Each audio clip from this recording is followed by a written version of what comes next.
Good morning, everyone. Welcome to Racing TV and welcome to York Races for day 3 of the Sky Bet Ebor Festival. Some brilliant racing has already been had over the first 2 days. Item winning the Juddmonte International on the opening day. And then yesterday, what a dramatic finish to the Yorkshire Oak as Kalpana just held off Sparanua. Today, it is a very different test in the big race, Niall Hannity. It certainly is. It's a need for speed today. The 4th race is the feature. It is a Coolmore, City of Troy, Nunthorpe. 18 runners go to post. We get runners from America, Australia, France, and a certain one from Scotland, Jim Goldie's American Affair.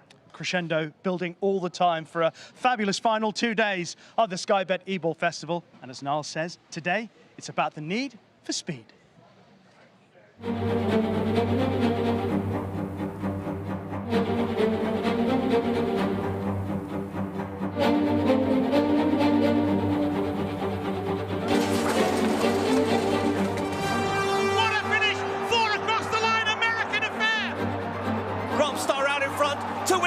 Charge again, Rockstar the winner. Let's cover up who patches in the Sapphire. Mission Central and Christophe Soumillon by a length and a half. Mission Central. Persad of the light blue jacket coming out strongest of all, and she's got through. She's going to win. But it's as poor as day in the sun as she outsprints them to win the Nunthorpe.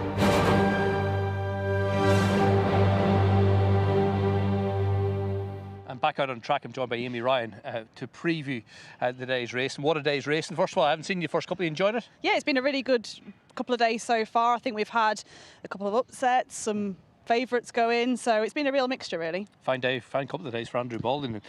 5 wins in the board, including the both features. I wonder, could that put him challenging position to be champion trainer maybe even this year? Yeah, team are absolutely flying, aren't they? And I thought Kalpana, I mean, she had to dig deep yesterday, didn't she? But I thought she showed a lot of grit and a lot of heart, and it was great to see her here on the Knavesmire. Dry overnight, we'll hear from Anthony in due course. They're calling it good to soft. We could catch a shower starting in around afternoon just before the first race. 18 runners go to post in the Coolmore Nunthorpe. Start really with your father's horse, Ain't Nobody. Second in the race last year. Not much talk about him. He's been gelded since we last saw him. How is he? Yeah, he has. He was second behind Asfora last year at 100 to 1, and I think personally he's been crying out to be gelded for quite a while. So he's been gelded since his last run, and I'm hoping that will make a bit of a difference. The ground for him, he does prefer top of the ground, so the rain may have just come at the wrong time for him, but it's nice to get him back out after the gelding operation, sort of see where we are. He's got a couple of chances, Dad, as well. He's got one at Convivial we haven't seen before. What can you tell us? Yeah, Magwitch, nice horse. He's obviously a big horse. His pedigree is for sort of further down the line, but it's a lovely starting point for him, and it's always going to be a typically strong race, as it always is, but he's a nice horse, and we hope he'll show it well. And your father's looking his 5th win, I think. I looked last night in the Gimcrack. Horse Mateo, he's been good at Beverley, showing brazen speed both starts. Yep, 2 from 2 so far, Mateo, son of Colsty, so a bit of hope the ground will be okay, because Colsty himself did handle cutting the ground, but you don't really know till you've tried it. But he's done nothing wrong so far, and like you said, he showed plenty of speed. Obviously 6 furlongs here today, but it's sort of been a plan. You know that he targets this race, and he's sort of bypassed Ascot and has just saved him for today, so hopefully we'll win it again. And back to the feature, what else do you like in it? I think it's an open race, purely because I feel like we're missing a sprinting superstar, and I think we have for the last couple of seasons. That then means that the sprint division is very, very open. I think the rain that's come has certainly changed dimension from maybe at the beginning of the week, so we'd certainly be looking for softer ground horses here today. I think Rayevka, the French filly, ground is typically quite soft in France, and she does go on it. She was behind Mission Central at Ascot, but I think that the slower conditions should suit her today, maybe more than others. Yeah, it's great to have Australian runners. Obviously, that last year's winner, Sfura America, represented American Affair. For Jim Goldie, looking to give Paul Moran his 3rd success after Mecca's Angel winning it twice. Yeah, absolutely. And Jim Goldie, what a fantastic season he's had. We've seen Let's Be Frank win the bonus, the Sky Bet Sunday Series bonus for the 2nd time. He's only won 3 times, and he's won it twice. And American Affair, to get that horse back like he has, I think Jim Goldie, the trainer, deserves a lot of credit, because it's hard to get them back in the kind of form he has. And the Goodwood win, I thought he won cosily enough. Nice draw, and he stole 4. So yeah, he could be a big runner. We'll try and catch up maybe with Paul Moran in due course. I say he's won it twice before with Mecca's Angel. Right, looking forward to be joined by Amy throughout this morning, roving around, catching up with plenty of people, no doubt, but also back at base camp alongside Rishi is Mark Howard, author of One Jump Ahead and Ahead in the Flat. Let's join him now. Yes, indeed, Niall. The relative cameras are covering a lot of ground today here at York. And in the paddock, near the winner's enclosure, Mark Howard and I are based for the morning here on Mark Your Card. Mark, let's talk about what we saw yesterday, if we can, first of all. And you can be effusive, if you want, about the finish of yesterday's Yorkshire Oaks and Kalpana just scrambling home ahead of Sparranua. Yeah, morning, Rishi. I was going to be effusive about Andrew Baldwin's summer anyway. Fair enough. It's just been relentless, hasn't it, the last couple of months? But yeah, it was a compelling spectacle, wasn't it, with Kalpana having to obviously chase down the pacemaker from Ballydoyle, and then to withstand the late challenge of Jim Bolger's filly, who you felt for Ross O'Ryan afterwards, didn't you? He made the point that he was just starting his run, approaching the 3 marker. He got slightly checked, and you consider how far she got beaten. But it's obviously fine margins. But she's obviously a very, very good filly, this Kalpana. She's very tough. She had a hard race in the King George. She had a very hard race yesterday. Talk of the Arc. She was cut from, was it 10s into 7, which I thought was a slight overreaction. The question mark would be how much has yesterday left, but she's been a tremendous filly. She has bounced back from tough races before. I mean, obviously last year she ran in the Arc, and then she went and won on Champions Day. And she didn't have the best trips in the Arc. She had a wide-ish trip through the race. She's shown her toughness. How good a filly do you think she has been to this point of her career in those that we've seen? Obviously, we've been lucky enough to see an Enable, a Minding. You know, Mini Hawk last year was brilliant. I mean, where do you think Kalpana ranks in the fillies that we've seen in the last decade or so? I think she's a very good filly. I don't think she's quite got the wow factor of a Trev or an Enable, but she's got better with age, hasn't she, really? I mean, she should really be unbeaten this season. She probably should have won a Hardwick, shouldn't she? Possibly got there too soon. And she's become more versatile ground-wise, I think. I mean, I always had her down as a soft ground filly stroke mare, and her best efforts this season have definitely come on the sounder surface. So she's very adaptable, she's tough, she's got better with age. Whether she's quite got that brilliance of a Enable, Andrew Baldwin's not going to be complaining, is he?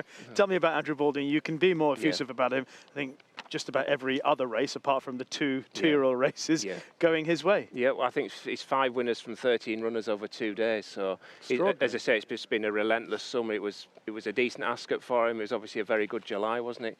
Blue Bolt's she's really stepped up this season, and an Item on Wednesday. So yeah, it's been a fabulous. He's just so consistent, isn't he, season after season? And since he's got the Judmont horses, he's sort of taken to another level. Yeah. 1 or 2 bits and pieces falling apart, but we're holding the fort, Mark Howard and I, for the moment. But no one's hurt. That's the most important thing. Let's talk about the 2-year-olds, because there were 2 very smart fillies on show.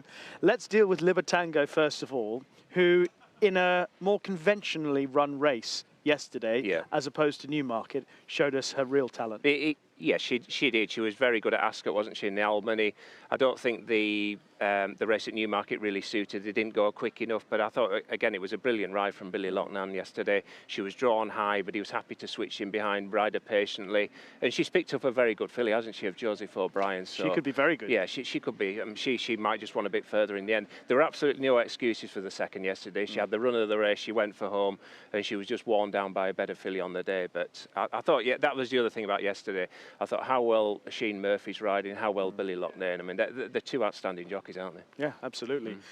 You know, looking at the talent, people always try and compare generations. I don't think it's worth doing that. Just enjoy the skills of what we're seeing. So we had Libertango winning the Lowther, and then we had Sun Goddess, the Group 1 winner, winning the sales race, which obviously provided a bit of conjecture pre and post race. Let's just deal with the performance yesterday. Was it as impressive as it looked visually to you when you consider what she has already achieved? I think it was. And for your first impression, about a furlong and a half out, I thought the game was up for her. She's got blocked on I know it was slow ground, but she's got blocked on a fast track like York. I thought she was going to struggle to get a place at that stage, but to go and win by 6 lengths, I mean, some performance. And it's not long since she won a Phoenix Stakes at the course, so it was a quick turnaround. But yeah, it was mightily impressive. We all remember Mum's Tipple. She did it in a slightly, or he did it in a slightly different manner, but it was equally impressive. The type of performance she produced yesterday sort of led me into thinking, actually, a 7 furlong trip would be no problem for her. The way she finished off, you'd be thinking, and the way she finished at the Curragh the time before. She's by Sioux Nation, so there's a question mark there, but she certainly wasn't stopping at the line. They've got options, haven't they? They've got the Moyglake, who'll go Cheveley Park. she wins one or two of those, you'd be thinking Guineas, you know, and the question about will she stay a mile? I believe her time was quicker than Libertango's yesterday and allowed that. Yeah. But for the two fillies, imagine Newmarket, good ground for the Cheveley Park. Who would you favour? I'd possibly go Libertango. I just think she's got a high cruising speed. She's got the ability to really quicken up. Then that sounds as though that's been the plan all along, hasn't it? I suppose from what George Bowie said. But I mean, it's been a fabulous 2 days racing. But to get 2 juveniles like that yesterday, super. It took it to another level, I thought. Let's just get a brief thought on today. Yeah. Obviously, the Nunthorpe, the main feature. We've got so many different facets of the race that's hugely interesting. We've got Wesley Ward's runner. We've got a 2-year-old in there, and some hardened old individuals as well. Yeah. Well, I think we've got 13 horses who all ran in the King Charles. They're all reopposing. I think we've got 5 of the first 6 from last year reopposing. Yeah. So, but as you say, extra dimension to get a 2-year-old filly getting, was it 24 and 28 pounds, and to get Wesley Ward's horse, he's gone close twice in the past, hasn't he? And looking at the market this morning, there seems to be some confidence behind him. Yeah, he's come back. I think he drifted out to about, was it 9-2? And he's come back in. 5-2, I think. He's 5-2, 3-1 now. Just before we get into it, just explain to people watching, in your opinion, the different challenge and the difficulty that he'll have in comparison to what he did at Ascot in a handicap, albeit, to come here to take on these horses on the Knavesmire, having been back and forth to the States. Well, he won a handicap off 100 and he was very impressive. And Art Power, I think he won the same handicap, didn't he, off 97, and he ended up winning a Group 1. But I think the biggest difference is the ground, isn't it? This will be the slowest ground by some margin. It's given us good to soft. It's had 2 days of hammer.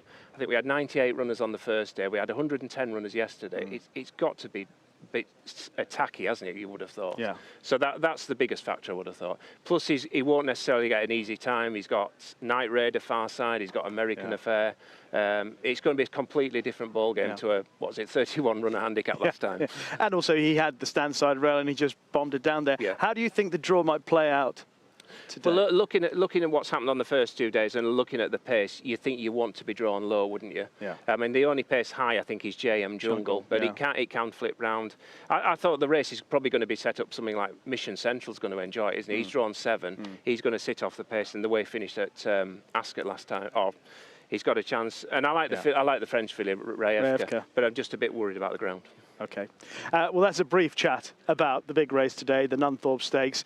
More from Mark and I in just a moment, but it's time to say good morning to the captain, Angus McNay. How are you, pal? I'm in good form, Rishi. Thanks very much indeed. Good to see you. Hi, everybody. Lots to enjoy this morning as we preview all of the action that will take place at York today on day 3 of the Sky Bet Ebor Festival. We've got previews for you. We've got a bit of fun with the wine tipster later on. We'll get an update on the markets with Michael Shinners. We'll be hearing all about the ground as well. So there's all sorts to fit into the show today. Lots for you. But this is the card that you'll be able to enjoy when live racing kicks into gear later on this afternoon. It is a tremendous one as well. Officially, the ground is good to soft. It was definitely soft yesterday. It got worse through the day, I think, but it was definitely soft. It's probably just eased a little bit overnight, and we go good to soft for the moment anyway. Sky Bet Mile Handicap over 7 furlongs, 192 yards gets us underway. The Lonsdale Cup Group 2 over 2 miles at 2:25.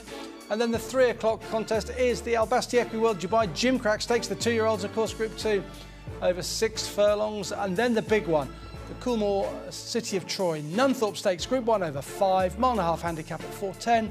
Convivial Maiden often throws up a really good horse. That's 7 furlongs at 4:45, and a fillies handicap at 5:20 to conclude proceedings. Those that are not taking part today are as follows. Any more that come through, we'll let you know. 158 Line of Alba, 225 number 4 Karmas, unfortunately, is out of the Lonsdale. 3 o'clock 5 Great Oak and 9 Marem. 4:10 10 Truth Be Told, 4:45 12 Ross Bay, and 5:20 number 1 Naga. So lots to fit into our preview programme this morning, and right now we go straight back to Niall. Back on track, John, by Paul Mulrennan, who's looking to win the Coolmore City of Troy Nunthorpe for the 3rd time after Mecca's Angel. Walking in this morning, fond memories. Yeah, no, been a while though now. I think it was 11 and 10 years ago I've been waiting, so hopefully we can get a third one today. He was really good at Goodwood last time out. You must be hopeful. Yeah, no, good to get him back on track. A few little blips earlier on in the year, and obviously he had that injury after last year, but Jim's got him back to A1 condition, and yeah, he was very good at Goodwood, so I think a performance like that again today, he'd be bang there. Stall 4, loads of pace around. Is that a good or a bad thing with him, because he likes to do his own thing? Well, I'll let you know about 340. Look, the American horses next to me look straightforward. Afsura's got plenty of pace. Yeah, I'm quite happy where I'm drawn, really. All the right horses, I think, are drawn around me. And listen, I'll just do my own thing on him anyway. We've sort of learnt that's the best way to handle him. Is he relaxed for a sprinter until the gates open, sort of? Yeah, he's asleep. He has a hood on going down, and then we take the hood off him, and then he comes alive. He comes alive. Yeah. No, in the race, like at home, Alex, Jim's granddaughter, rides him every day. He wouldn't pick the bridle up. He just lobs around everywhere. But for whatever reason, once them gates open and he gets in amongst horses, yeah, he livens up. And I suppose it's a fine line. You respect the American horses. Furlongs the other side of you, but you want to ride your horse, you know, and not try and not interfere with him too much, but not over race as well. Yeah, that's it. You know yourself. You've ridden it. Sometimes you've just got to ride your own race, your own horse, get in your own rhythm. He showed he's quite versatile, really, the way we rode him at Goodwood the last day. So I think I can do anything. I can make the run in, or I can take a lead. He's won here before. He's got a bit of form. We'd cut in the ground as well, so it's all positives. Yeah, and when he's been on form, he's been dominant in this division, hasn't he? Well, yeah. I mean, he's done nothing but improve. He went up the handicap routes. He was very good at Royal Ascot last year, and he showed there at Goodwood on his day. He's probably the best sprinter around. He's beat them all before. It's just if he can get it right on the day. Well, fingers crossed he does get it right on the day. Wish you all the best. Thanks, Niall. Cheers. Paul Mulrennan, good luck to him this afternoon, particularly, of course, on American Affair in the Nunthorpe. He must have a really good chance. Got a good low draw, and there's lots of pace around him, something that I'll have a look at a little bit later on in the programme. But this is what we're looking forward to throughout the afternoon. Exclusive code is stretching out. Still looks a little bit green in front here, but has unmistakable ability. It didn't look likely for a long way, but Amulok now is 4 out of 4 in the form book. Amulok wins for Richard Kingscott. But Arapaho Gold is going on the run to the line, coming away nicely from the field to make it 2 out of 2 as won easily. As 4 in front, deep inside the furlong. It's as 4 as day in the sun as she outsprints them to win the Nunthorpe. Asfora. Master Builder is trying to land a big gamble here. Great Bedouin White, make it interesting, but Master Builder lands the money. Silver Lake from Lady Dora May. Room 14 can't go on. Silver Lake, the favourite, wins the last and does so in style. Oh yes, we've got a classy and competitive card for you throughout the afternoon at York, and you can get involved by playing our daily free-to-play game. And if you top the daily leaderboard, you will be able to win some really good prizes. Lots of tickets to racecourses up for grabs, including the first day of the Cheltenham Festival. So do have a go. You can enter by scanning that QR code in front of you now, or you can go to racingtv.com/games. But I'd suggest just to scan that code and get involved. Lots of really good prizes, lots of nice tickets available, particularly the Cheltenham Festival ones, and an EFL shirt available tomorrow as well. So there's it's well worth entering that competition. Do get involved. Okay, let's go straight back to the track now and rejoin Niall. Yeah, and we're going to get the latest update with Anthea, just heading out to walk the track. Dry overnight? Yes, dry overnight. And what a difference a day makes. First thing this morning, it was only 6 degrees first thing, and beautiful blue skies. It is just clouding over now, and there is a risk that we might catch a shower around lunchtime. We might catch a passing shower, and then, after that, then we're dry and through to the end of racing tomorrow, please God. Good stuff. The shower, could that materialise to much? No, they're just, sort of fleeting passing showers. So nothing heavy or thundery or anything like that. So left the ground in as good to soft. So we've been dry overnight since that was 5.8 mils of rain in total yesterday, with the 2.8 that had been in the night, and then that nuisance rain really that we got in the day and just before racing and so on. But we've been dry since around last race time yesterday, and as you can feel, there's a bit of a northerly breeze, so it'll be a bit of a headwind, 8 miles an hour gusting to 23, so not a big wind, but as I say, what there is will be in their faces. And we have we have moved some rail out from the 9 furlongs to the entrance to the home straight, so again providing fresh ground in that area, so that's 6 metres out. A great covering of grass. It's lovely to see, and welcome rain as well. I'm sure after racing finishes, it doesn't stop for you or the grounds team. What goes into the track after racing? Yes, absolutely. Well, as you'll see during racing, you'll see as the horses, come out at every furlong.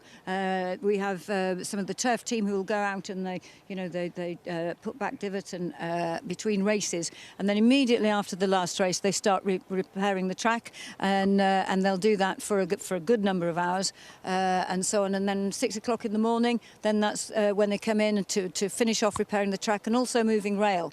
And so, that's a lot of rail they're moving from 9 furlongs all the way around into the straight. So yeah, there's a lot of effort. The track has been mown again this morning as well, because now we've had some natural rain and so on, and there's been a lot of feed and nutrition gone into the track. So of course it's growing like mad now. So that's had a cut this morning.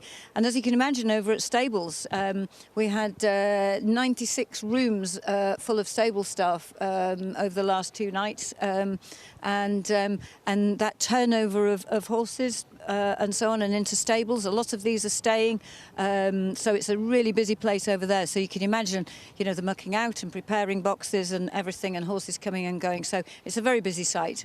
You mentioned we move in tomorrow. It's a dry forecast. Could you see good ground tomorrow? I can see maybe good in places. I think the straight will dry more quickly than the round course and so on. So, just because of the different sort of soil types and so on. So you'll see that actually off the going stick today, the straight course going stick is around the same or marginally higher than the round course. But yesterday it was the other way around. And there's a little bit less on the moisture meter, 40%, whereas 42% yesterday. So there will be some drying. Whether that's enough for us to go, good in places, we might do. Yeah, and maybe off the bend tomorrow, sometimes in Ebor, you'll see them come more middle to stand side. Do you envisage that because less traffic's been up here? Yes, that's right. I mean, there hasn't really been anybody at all at the stand side, and because it's mostly been in the middle, it might be that because that's where the repair is, and where the horses themselves make the damage. That it might well be that to go on the shoulders would be the place to go. Good stuff. Well, once again, thank you very much for the updates. That's Anthony Lee. Good to soft ground, might catch a shower, but largely dry today and dry tomorrow. Interesting stuff. Yeah, the big takeaway being that it was dry overnight, and we know good to soft. I think it definitely rode soft yesterday, but just dried out a little bit. And hopefully we won't get those showers around lunchtime. We're going to start our previews now by having a look at the first race on the card, the Sky Bet Mile.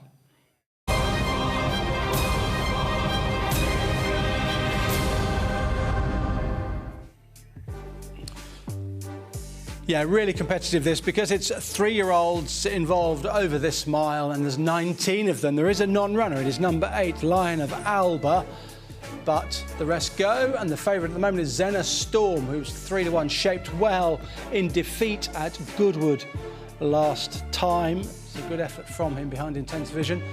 Bearish and Oisin Murphy 6-1. Blue Courvoisier 13-2. Intense Vision in there at 15-2. Outback Heat is 9-1. It's 9-1. Storming Point is shaped quite well at Goodwood as well. Jadal 11s. 11s Aklim. Exclusive Code 12s and 14s. The Samurai Krasimir. That's in there at 18-1. Daydreamer 20s and 22-1. Welbury. Start Me Up is also 22-1. 25s. Bar those. It's Zena Storm from stall 4. Tom Marquand is on board. He's riding, of course, for William Haggis here. favourite to win the first. Let's get the thoughts of Mark and Rishi.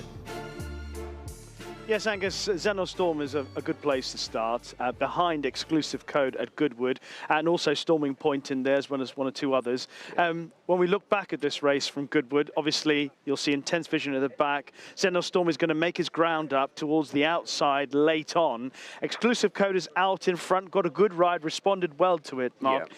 Make the case for Zenostorm finishing ahead of Exclusive Code and others this time. I think that you'll see from the VT now, Elusive Code, he had the absolute dream run through, didn't he? Was drawn in stall 1. He raced prominently throughout in the Wathnan colours. He gets the dream run up the rail. And in contrast, Zenostorm, who came from stall 13, he has to be switched towards the outside. He thunders home. He's only beaten a length in the end. Handicap has put him up £5, which appears harsh for getting beaten, but you could see why to an extent. Further back, you got Storming Point. He finishes well. And Intense Vision, who was the subject of support yesterday, he's finished off well. So Zenostorm just looks a different horse since he's been gelded, doesn't he? He was good last year. He won 2 from 2. He didn't beat a horse on his first 2 runs, but he was an eye catcher here at York early in the season. Yeah. The one doubt with Zenostorm would be the ground. He's never encountered slow ground before, but he's got a good draw today. I think he'll turn the tables with the winner. Okay. Anything else? I mean, Storming Point in there, Jory, just to recap on the chances of Storming Point perhaps finishing ahead of Exclusive Code today? He's got every chance. They tried him over further early in the season. An Intense Vision, he's an interesting proposition, is he, for Ollie Ricks, who obviously had a good runner yesterday in the mile handicap, but he's 2 from 2 on slow ground when he was trained in France. He was well beaten in the Britannia, but he was an eye catcher last time out. But I just thought of that race, I would go with Zenostorm. Okay, let's talk about Blue Courvoisier. Stick to Goodwood again, finishing 3rd. I thought the thing about Blue Courvoisier is when you look at some of the other horses that were beaten in that race with Exclusive Code, Blue Courvoisier's had every chance and run a good race. I didn't see any improvement coming from this run coming into today's race. I could see a good run again, but could I see more from him? Could you see more? The only thing I would say, I think probably back in trip's going to suit him, isn't he? His very best form is over a mile. He won what was the Silver Bowl that was rescheduled at Carlisle, and then he ran next time out at Ascot in the Britannia. If you give him that run because of the draw, this was 9 furlongs. He gets caught late on by Crest of 5. You've also got Boyfriend in there as well. So I thought back to a mile would suit him. He's got a good draw in stall 3. But he's £9 higher than he won at Carlisle, isn't he? So, but I do think a strongly run mile would suit him more than 9 there. Okay. There's a horse at a 20-odd to 1, 22 to 1, I think we saw on the caption when Angus read it. Welbury for a stable who are flying. Ed Bethel, who's got a couple of runners, Nolan Starr as well in the race. And Welbury did bolt up at Redcar last time out. He looks like a horse who I think everything's just sort of falling into place for him. Handicapper did react to this, though, obviously. Yeah, we're going to have a difference of opinion about it. You quite like his chance, don't you? I like the way he went through the race, and I know, obviously, he's won by a long way, but I don't think even that told the dominance of his performance all the way through the race. Yeah. And it's this bit. You know, you see a lot of these races. We've seen hundreds of these races, thousands of these races, where a horse travels and they just do enough to win. But he's actually, he's not given that hard a time in the end, and he's running through the line really hard. And I thought, okay, he has been harshly hit, but I've no idea how good this horse could be. I'd be slightly in the other camp. I think the handicapper is exceptionally hard. I know he's very progressive. He's won his last 2. He's won by 7 lengths. Yeah. But with the best will in the world, he's beaten Tim Easterby's horse, hasn't he? Of course.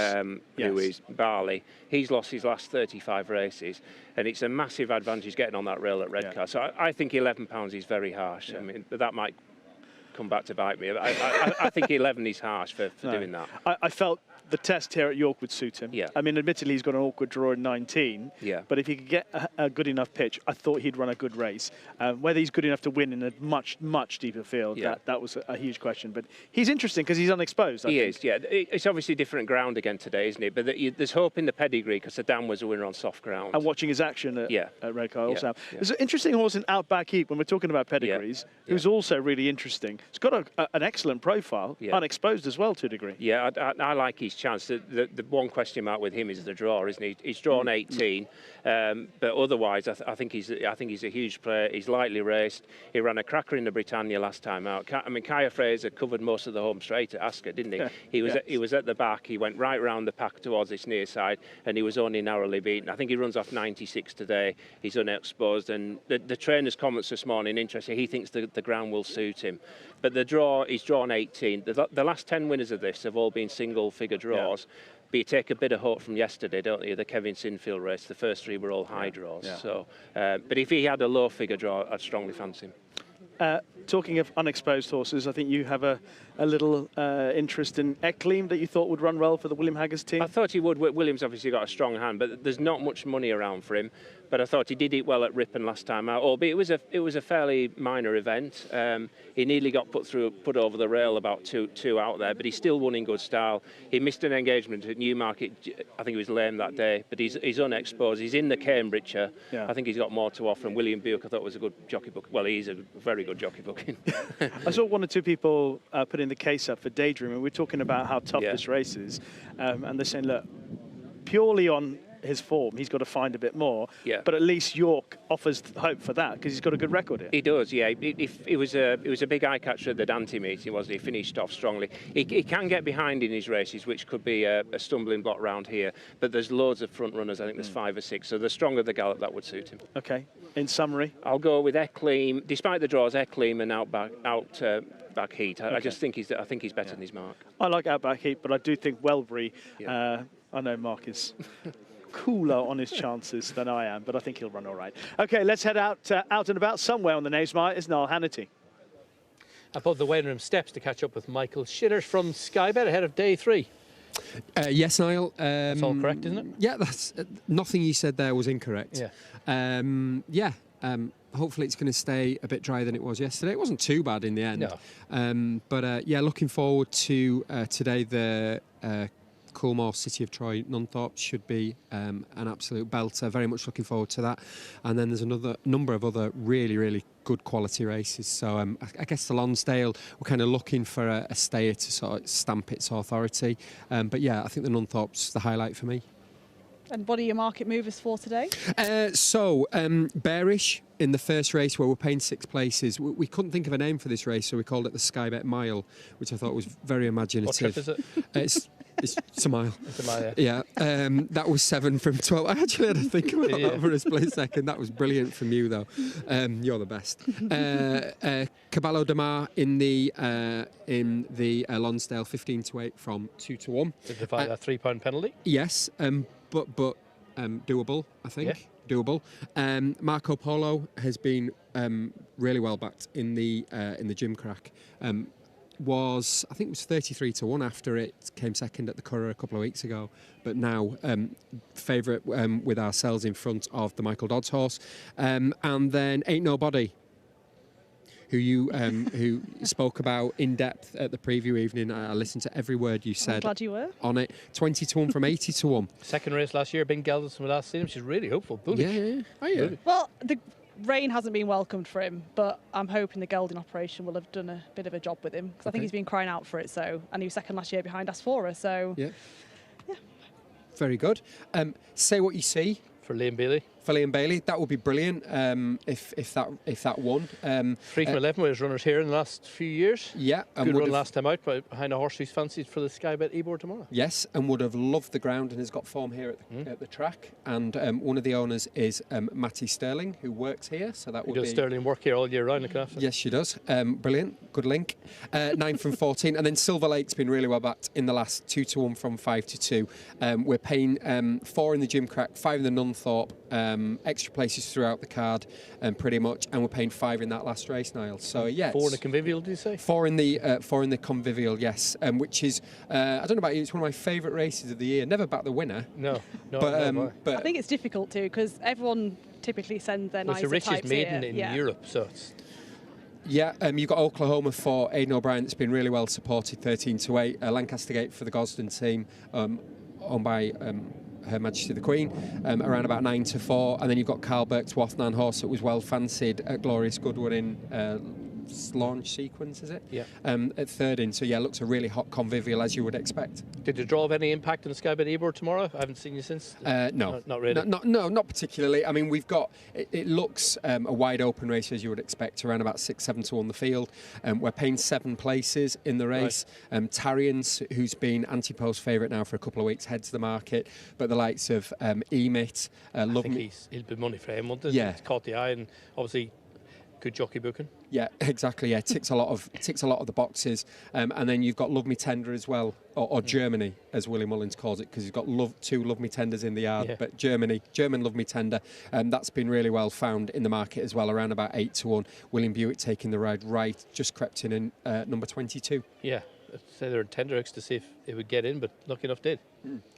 Lucky enough, yeah. Thank goodness for Willie and the team that it managed to get in. Yeah, absolutely. It's been a good week for you anyway. We've had a couple of shorties go in, but also some bigger prices, a bit of a mixture. Yeah, it's been yesterday, day one on Wednesday. That was probably a good day for us. Yesterday there was plenty of well fancied horses. Kalpana and Sun Goddess, that double was very, very popular. Obviously today we've got some good betting heats, but tomorrow just feels like it's.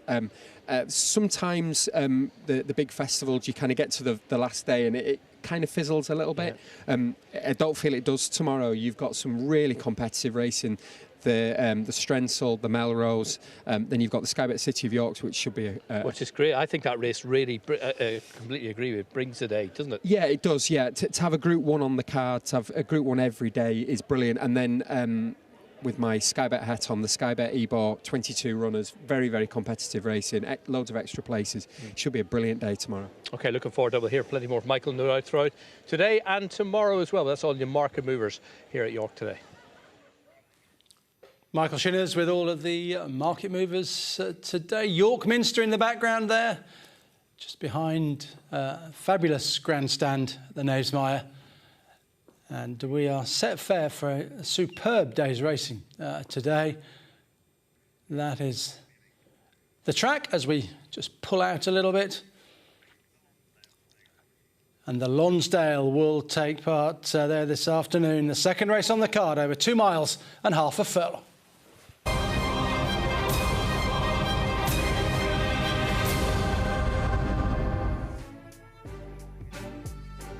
Yes, indeed. The Weatherby's Lonsdale Stakes is a Group 2.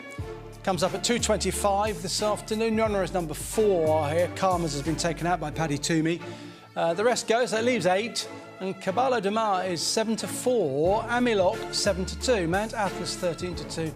Al Nair is 7 to 1. 7 to 1 Illinois. Columbus is 10 to 1. It's 18's French Master and Quickthorn's the outsider. That's at 33 to 1. And El Nair, for me, loves a bit of cut in the ground. I think he'll go well. But the dark horse here is undoubtedly Columbus for the Willie Mullins team with Colin Keane on board. Let's get Rishi and Mark's thoughts on that horse and indeed the race in general. Here they are.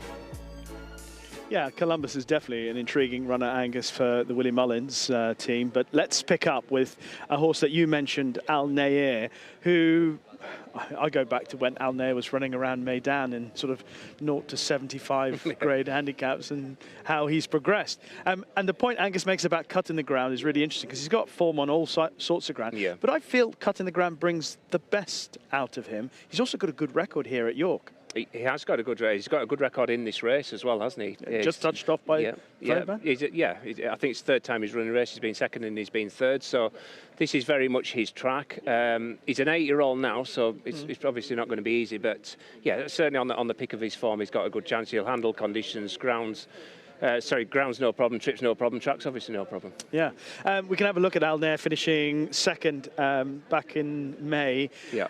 The other interesting horses here is Amiloc, and we were just chatting off camera. If prior to this race we'd sort of suggested that Amiloc was one of the most interesting horses at sort of this sort of trip and around it for the season, you'd be like, yeah, I'd definitely expect big things of him. But it hasn't panned out that way for him, for one reason or another, in fairness. Yeah, just for whatever reason, he hasn't really fired, because he had some strong form last year, didn't he? Second in an Irish Ledger behind Al Riffa, ran well in the Breeders' Cup turf as well, but he didn't fire this day, and then he didn't fire next time out in the Hardwick. But going back to Al Nair, he runs really well. He's beaten by a very good horse on the day, Rahib, who obviously obviously ran well in the Goodwood Cup last time out. And then Ascot Gold Cup last time out, trip stretched him, do you think? Yeah, I think so. I would say so. I think this sort of test, even going this way, I know he's won at Newmarket, etc., but even going this way, like he did at Meydan, for example, I think it would really suit him. So he's definitely a contender for me. Yeah. Another interesting horse in the race, before we talk about some of the more obvious ones, Mount Atlas. Can we have a look at Mount Atlas in action? He was declared to run, was due to run last weekend at Newbury. Yeah. The news came true about Trawlerman being retired and obviously going to miss the Lonsdale Cup. Yeah. I half wondered whether connections went, there might be an opportunity for the Lonsdale Cup. Yeah, and going back to a track that we know is effective over. This was the Group 3 at the John Smith's Cup meeting. He beat Table Talk, who ironically was second in the Geoffrey Freer at the weekend. You've got Arabian Force back in third position. He hasn't quite progressed in the manner expected, but he's obviously good at the track, as I say. He's officially rated 112. That would only leave him £3 behind Amiloc and Caballo de May, so he hasn't got too much improvement to find. The one thing about him, he's never tried 2 miles before. It could bring about improvement. He might not get the trip, but I think you're hoping the longer trip will bring about some improvement. Okay, Caballo de Mar is the favourite. Yeah. He won his Group 1 at the back end of last season. He started off this season quite well. He looked to me like he was legless, and I think it was obvious, anybody watching the race in the Gold Cup. And I know that he's got the form to win the race today, but does that not leave a big doubt and nagging worry in your mind after such a huge effort? I think there's a question mark, but at the same time he's had a pretty decent break, hasn't he? He's had a couple of months break, but back to 2 miles he's definitely ideal for him. Bit of cut in the ground as well. I mean, he was 2-3, wasn't he, in the Ascot Gold Cup last time out? He was always going to struggle to get home, so he's had a decent break. But the progress he made last season was remarkable, wasn't he? I think he went up about £39, so he just never stopped improving. But I think 2 miles cut in the ground is perfect for him. It'll be made a bit more awkward with the penalty he's got to carry. Indeed. Angus mentions Columbus. I say he's an interesting runner. Yeah. He really is, because Willie Mullins will eventually get him to produce his absolute best. Where do you stand on where he is right now? Well, he's rated 107. He's actually the bottom rated in the field, but at the same time, his best form in Europe was 1.5 miles, wasn't he? Really, I think he was third in a Group 1 in Germany. I think the original plan was definitely just to go for the Ebor. They've come here instead rather than carrying a huge weight in the Ebor. He could well improve for the longer. He looked very good over hurdles last time out, didn't he? Yeah. I think he needed the run at Killarney, but he was good at Listowel last time out. Sorry, at Galway last time out. I think he's the unknown quantity of the race, isn't he? Yeah, one horse that we do know a lot about is Quickthorn. Yeah. And he's back after 2. We thought we'd seen Quickthorn's career come to an honourable end, but he's come back, and obviously his connections feel like, retirement's a waste for him. Yeah, and this will be the 4th time he's running in the race. Yes. Everybody remembers when he won it by, was it 14 lengths? Extraordinary. It was a tremendous performance. But it was some hassle, wouldn't it, to come back after that sort of absence and to be taking on some, you probably wouldn't say the top class stairs, but the high class stairs, aren't they? So it would be some hassle. The only 2 we haven't mentioned are French Master and Illinois.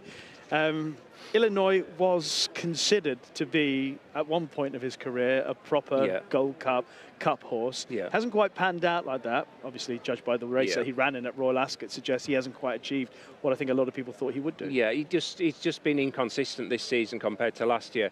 If he could replicate his Goodwood Cup run from last season, he would take the world to beat him. But he's just looked in and out. It was a good effort to win a Queen Alexander, but just the efforts either side, question mark. And French Master, is he a Group 2 winner in a top class cup race? I'm not convinced. Is this a deep enough Group 2 race for you, though? It's a very competitive race, but there isn't a Trawlerman. Obviously, there's not a Stradivarius in there, but it's an open race. I'd probably go with Caballo de Mar. I take your point about he had a hard race, but I think he's got his optimum conditions today. 2 miles. Bit of cut in the ground. I guess the point is that if he is back to his best, he's the one to beat. But I'll stick with Al Nair. This is a race he's run in before, and he's still relatively backable at the last 8-year-old Rishi to win this. Sorry, the last 8-year-old to win this. Oh my goodness. 2005 it was. God, it's not something like Yvonne's Pace. No, millenary. Oh my goodness. Ledger winner. So it's been a while. Al Nair did not win the Ledger. no. Okay, it's time for a little pause here. Much more to come on Mark Your Card.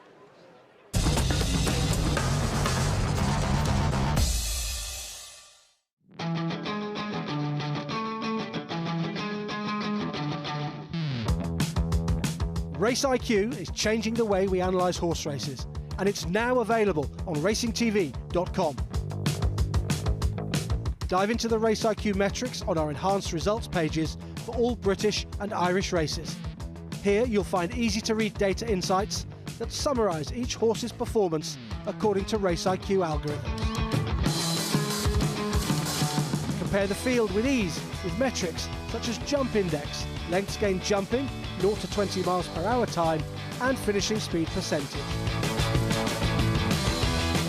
Analyse sectional times for every furlong of every race in Britain and Ireland, with each horse's position, time behind leader, and pace graph providing more furlong by furlong insight than ever before. All of this data is available completely free, with metrics published minutes after the end of each race. So make sure you're clued up with Race IQ, now available on racingtv.com.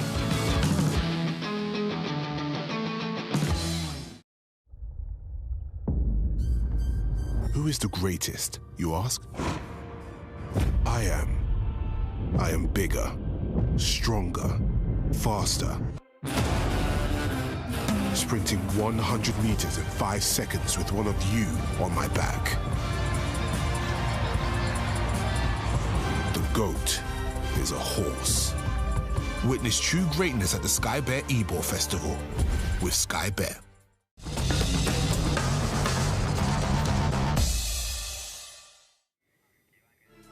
Time to remind you about the tipping competition that we're running every day of the Sky Bet Ebor Festival. It's a free-to-play game, and if you top the daily leaderboard, you'll be able to win some fabulous tickets to various race meetings, including the first day of the Cheltenham Festival next year. Scan that QR code to have a go, or you can go to racingtv.com/games. It's well worth getting involved in our daily free-to-play game.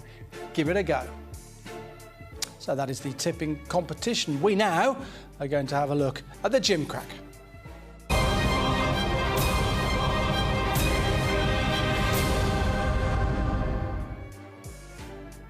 Really good renewal of the Bacio World Dubai Gimcrack Stakes Group 2, 2-year-olds, 6 furlongs. Non-runners 5 and 9, 10 go. Marco Polo's been well back today. Ryan Moore is on board for Aidan O'Brien from stall 7. He's 5-2 with Sky Bet. Arapaho Gold. He's getting better, this horse. Quite a big looking 11-4 from stall 5. A Day of Scarlet from 3. Oisin Murphy 4-1. Final Objective from 4. James Doyle 9-1. Hell of a Spin comes from stall 1. Mikey Sheehy, it's a 9-1 shot. Agamemnon is 14s. Never Enough is 14s. It's then 16-1. Musab Mateo, that's in there at 20s. And Ronson, a 50-1 shot. We've got a pretty well backed favourite here, Marco Polo, for Ryan Moore and Aidan O'Brien, just on his second start. Interesting that Aidan is willing to pitch him into a Group 2 whilst he is still a maiden. Just had the one run when he tasted defeat at the Curragh. Here's Mark and Rishi. Yeah, he's hugely interesting off the back of that one runner. Son of Knight of Thunder as well. You wouldn't have seen Aidan O'Brien with too many of those. But let's deal with the horse who's arguably the standard setter in the race, and that's Arapaho Gold. He's 3 from 3 so far. I thought he was good at Newbury. You know, he's had those 2 wins at Thirsk. Nabati came out after the Newbury race and won at Newmarket. What do you make of his chances? He looks a highly promising 2-year-old, doesn't he? He's won 3 from 3. He's officially rated 104. You mentioned he won that listed race last time out. I think he's second top rated. Won that listed race last time out at Newbury. He had 7 previous winners in behind. Form's had a boost since. All 3 runs so far have been on good to firm ground, but pedigree-wise, there's hope. I think the dam was placed on soft ground. The sire loves soft ground in Bayside Boys, so there's hope on the pedigree side. I don't know what to make of the. He was due to run at Beverley, wasn't he? In what used to be the Brian Yeardley, got worked up beforehand. So whether that could be a bit of a test for him today. But in terms of on the track, he's travelled really strongly, and I thought he actually won quite snugly at Newbury last time. Yeah, he seemed to just find a bit more to see off Nabati. I say he's one of the standard setters. Obviously, A Day of Scarlet has had a lovely season, hasn't he? He's been so consistent, so good, showing lots of good form. You could pick out a whole host of races to highlight just what a smart horse he is. I think Hugo Palmer feels he doesn't get enough credit for the performances this season. No, he's just been thoroughly consistent, has he? Won his first 2 and He's been second three times in Group 2 so far. Good run again at Goodwood last time out. That again was a Group 2. I think he bumped into a very good horse. Interested to hear he was interviewed yesterday, wasn't he, Hugo, after his nursery winner, and he said a couple of the jockeys have said he thought the horse has pulled up in front, hence they've gone for the cheek pieces for the first time this afternoon. This is a sound enough run. He's beaten a length in the end. He might have pulled himself up in front this day, but whatever he'd done, he wouldn't have beaten the winner. I think the winner's very good. Yeah. He didn't get a clear run, man's best friend. When he gets out, he wins impressively.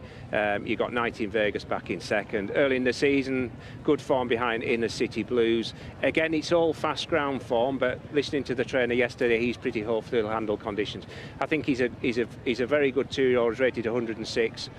But I think he's always going to be vulnerable to a really good horse. Yeah, but he is one of those horses that you feel the race will revolve. If you can finish ahead of a Day of Scarlet, it means you've run to a good level. Because he's a very smart youngster. Marco Polo, just the one run. He finished his race off quite nicely first time up, but I must admit, if anybody had said immediately after the race that, right, next start would be the Gimcrack, you'd be slightly surprised if that's the sentiment after seeing the race that we're about to see on his debut. You would have been, but at the same time, he wouldn't be the first Aidan O'Brien horse that makes a massive step forward from his first run. He's got the blue cap towards the far side in the table colours. It's an eye-catching performance. He's beaten a length and a quarter in the end. The winner had never run before of Michael O'Callaghan's. Same race last year, I think Mission Central won it, so it's a race with a bit of history. He's got all the entries. He's in a Mill Reef, he's in a Middle Park, Champagne, Dewhurst, etc. And he's a well-bred horse, isn't he? He's a full brother to Sabre Strike. The ground could be an issue. It's quick ground this day. Pedigree suggests he might prefer faster ground. What do you think? I think so. I just watched the finish here. He was actually quite nicely, obviously brought in for an introduction. But when he gets clear and he picks up quite nicely and he gets the horses stopping in front of him, he's not closing down right at the line. And that's why I thought it was a nice, promising run. But to step into Patton Company in the gym, just at the end there, those last 30 to 40 yards, he wasn't. The winner was getting away from him again. I'm just surprised that he's asked such a big question, but they know a lot more than I do. If you think of, I'm just trying to think of some Aidan O'Brien too. You remember Twain a few years ago? He won his maiden, and then was it about 8 days later he was a Group 1 winner. So they can make a huge step forward. And there was a lot. Fran Berry was on the preview night the other night, and apparently there was a lot of chat about it. I know he's quite a big price on the day, but they did like him a lot beforehand. So I don't think it's a massive shock he's here. I just think if there's a superstar amongst the field, it's going to be him. Okay. Well, Matteo's certainly impressed a lot of people so far, and he won at Beverley on his second start. Obviously, he's unbeaten. And the win at Beverley was interesting because Ronson has come to claim him. Does Ronson blow it, or does Matteo pull out a bit more at the end? Probably put a positive spin on the winner, just because he looks gutsy, doesn't he? He's two from two at Beverley. Both runs were on decent ground. He beats Ronson. The question is this form quite good enough to be winning a Gimcrack? The winner might improve for going 6 furlongs for the first time. We haven't seen him for a while. We haven't seen him since the back end of May. Again, speaking to Amy the other night at the preview night, I said, why hasn't he run since? I think they'd had a few offers for him to the Far East, etc. So that might be a reason why we haven't seen him since.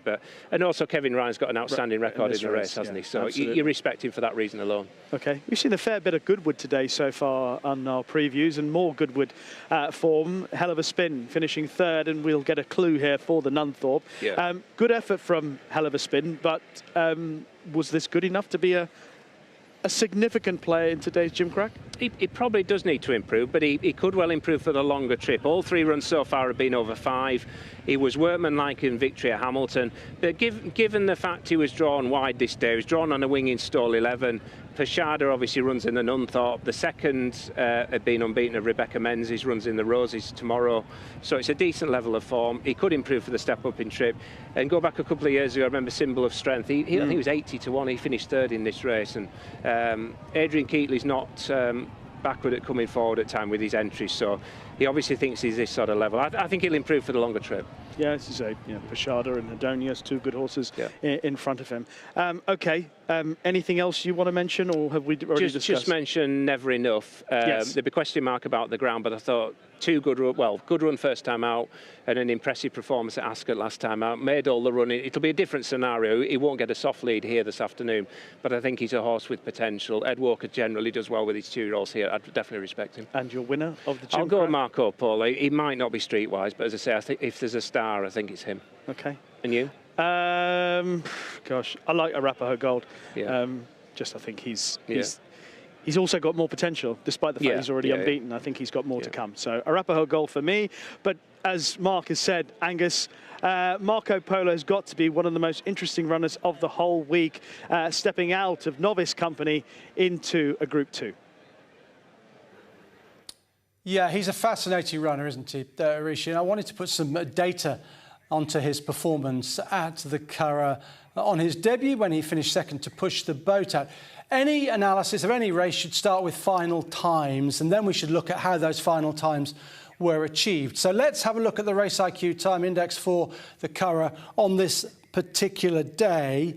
They were pretty good. They were all pretty high, a meeting average of 7.4, and these numbers out of 10, assessing each race according to the class of the race, the distance of the race on the ground as described, which was good to firm. And these were all very much up to scratch these times. Push the Boat Out, the race in which Marco Polo was second, is the first race. And the race garnered a very good time index of 7.7, better than the meeting average. And that was because they ran the trip in 1:10.59, 6 furlongs, which is 1.59 under the Race IQ standard. So a very good time coming out of that opening contest. And Marco Polo is a horse I would describe as deserving a big sectional upgrade for what he did in this race that we'll look at right now. OK, let's take it from the start. We've got the side angle here, so we'll pick him out once we get a little bit of a better angle. There he is with Finger of Truth all over him there, over on the far side, and the blue cap. He's a bit keen early on, but he's very slow into stride. Look, 14th fastest to 20 miles an hour, 2.94 seconds it took him. Customary perhaps for a newcomer to be that slow. But look at his final 2 furlongs. That's what I want to focus on. He was the fastest in the race through the final quarter mile, 22.55, and it gave him a good finishing speed percentage of 104.65, better than the par expectation for 2-year-olds over 6 furlongs on good to firm ground at the Curragh. This is the point of the sectional upgrade when he does 10.98 through the 4th furlong, which takes him from 10th place to 4th place. And then he backs it up with a 10.73 penultimate furlong. He's run very fast for 2 furlongs. And then, as Rishi noted, he flattens out in the final furlong. But that's because he's done all of his running from the 3-pole to the 1-pole with those 2 sub-11 second furlongs. And he gets a bit tired through the final furlong. He's also really green. Here he comes. He's running very fast, sub-11s, but look, he runs to his left. He hangs to his left, and he has to be straightened out as he goes towards the winner, Push the Boat Out. So amidst greenness, he ran very fast, and he must get a sectional upgrade for those 2 sub-11 second furlongs that surged him from 11th place into second, and then he just got a little bit tired. What I'm going to highlight here is the sectionals that these 2 horses did, the winner and the second, Marco Polo. And look at the difference between the 2 lines. Top line is the winner, the bottom line is Marco Polo. When the line goes down, they're getting quicker. Look at the gap between those lines. He is much quicker than Push the Boat Out. That's what that gap shows us, that he's a lot quicker going from the 3 to the 1. And then as the line goes up, he just gets tired in the closing stages, his line going above the winner, and he's slower than the winner in that final furlong. He's made his effort prematurely to get into contention, and then he's got tired amidst greenness as he hung to his left, as we showed you there in the closing stages. We can expect plenty more to come from him. One slight caveat. We looked at the Race IQ Time Index at the top of this bit of analysis, and we noted that the ground was good to firm and the times were really good. He's going to encounter different conditions today, obviously, with the going described as good to soft. But he is a horse with tremendous potential. He probably should have won on debut, but he was too far back after that slow start, and he flashed all of his ability from the 3 to the 1. He's got a great chance, and he's been well backed in the Gimcrack this afternoon. The human version of Marco Polo many years ago, of course, was a Venetian merchant, and he probably traded in cheese and wine. Made our way into the old wine room, my old friend, the wine tipster. Cheese, wine. First thing I think is gout. Well, there you go. Think joy. Come on, this is going to be fantastic. I love cheese. I know you do. Like me. Actually, I've got to say, by the way, as usual, Niall's already been eating some of the cheeses anyway from Crown Stock, you know. Amy likes cheese, don't you? I like mild cheese. Mild cheese. Yeah. You like the stronger stuff. I like any of it, You like as any you can cheese. tell, as you probably can tell. I know David's back on our screens again after doing such a great job with the Great Yorkshire menu. You enjoy that? Thank you. Yeah, I loved it. Great fun. Auntie was great. The other three were horrific. I thought the waiter was particularly good. Well, self-praise is no recommendation, but you're right. You're right. So come on, tell us. Well, we'll tell you what we've got here. So I've just introduced them, Richard and Gemma from Crown Stock. So you've actually, what we're going to do here is have 3 different wines and 3 different cheese pairings. So what's the first cheese you're going to pair and with the Sauvignon Blanc, actually, from New Zealand? What are you going to do first? The Sauvignon. This is a Mrs. Bell's salad cheese. In style, it's a bit like a feta. Used milk and well salted and made just outside First, North Yorkshire. Nice and local. Oh, it's just coming straight to me. Thanks very much. What about everybody else? We need to pass it. Oh, right. Okay. I've got to go in there. I'm going straight in, actually. Right. There you go. Right, that's great. That's actually fantastic. Pass it over. How popular is this style of cheese? Particularly this time of year, really popular. Obviously, it's in the name, Mrs. Bell's salad cheese. So obviously, it's fantastic. You know, as a Greek salad style cheese, but fantastic with the Sauvignon. Okay. Oh gosh, I don't like that idea. David, what do you think about because the pairing here as well, just with the Sauvignon Blanc? Really like it. So New Zealand Sauvignon, bags and bags of ripe fruit, but then that lovely quenching acidity that just really nicely cuts through the cheese. I think that works really well together. Yeah, that's great. Yeah, David, I wanted to chat to you actually about your association with York Racecourse. Over 31 years now. Can you tell us a little bit about it? Yeah, we first started working with the racecourse in 1995. We as a business have been established 120 years and have really enjoyed the last 31 years working with the racecourse. Brilliant. Long-standing and, like you said, you've got a real variety here this afternoon. Yeah, we've got over 60 wines on the list at York and a real range of styles, countries and grapes. So hopefully something to please everyone. Very nice. Sounds like the Nunthorpe. Countries involved. Yeah, completely not. And you're local. We've done a thing this time last year. You're all local? So we're based in Ollerton Bywater, which is a small mining village just outside Castleford. In business 28 years and dealt with the racecourse for 20 years. So we absolutely love it, don't we? Yeah, this is a big, massive 4 days for you. Yes, huge. Busiest week of the year, actually. Yeah. Apart from we're just working out, I think, probably about 20,000 cuts of cheese we've cut into 25 grams in the last few days. Have you? Yes. Did you want me to come and help you next year? You can definitely come. It's helped his biceps. Well, no. So what's the second cheese we're going to have? So this is flat capper brie. So it's a brie that we make. It's not touched by hand for the first 6 weeks of its life, because no matter how much you wash your hands, you've got an acidity on your hands that breaks down the outer rind. So this is rich, mushroomy notes. Doesn't have like an ammonia flavour. So it is such a lovely brie. And as you can see, it's running off the plate. So perfect. Yes. Perfect. Well, that's coming to me again. Oh, great. Well done, Gemma. You're very welcome. I'm going in. I should wait for the pairing, actually. And there's the wine. Well, this wine actually looks, being a non-connoisseur, looks quite nice. What is it? So this is Chory Le Bon from Burgundy, 100% Pinot Noir from a 45-hectare estate, and it's just got a lovely, light, fresh strawberry kind of fruit character to it. Hopefully works with the cheese. Thank you. Well, I'm just going on. Just a beautiful wine. I mean, it's great, actually. Just, by the way, I'm just interested. What would you rather do? Taste the wine first, then the cheese, or do it the other way round?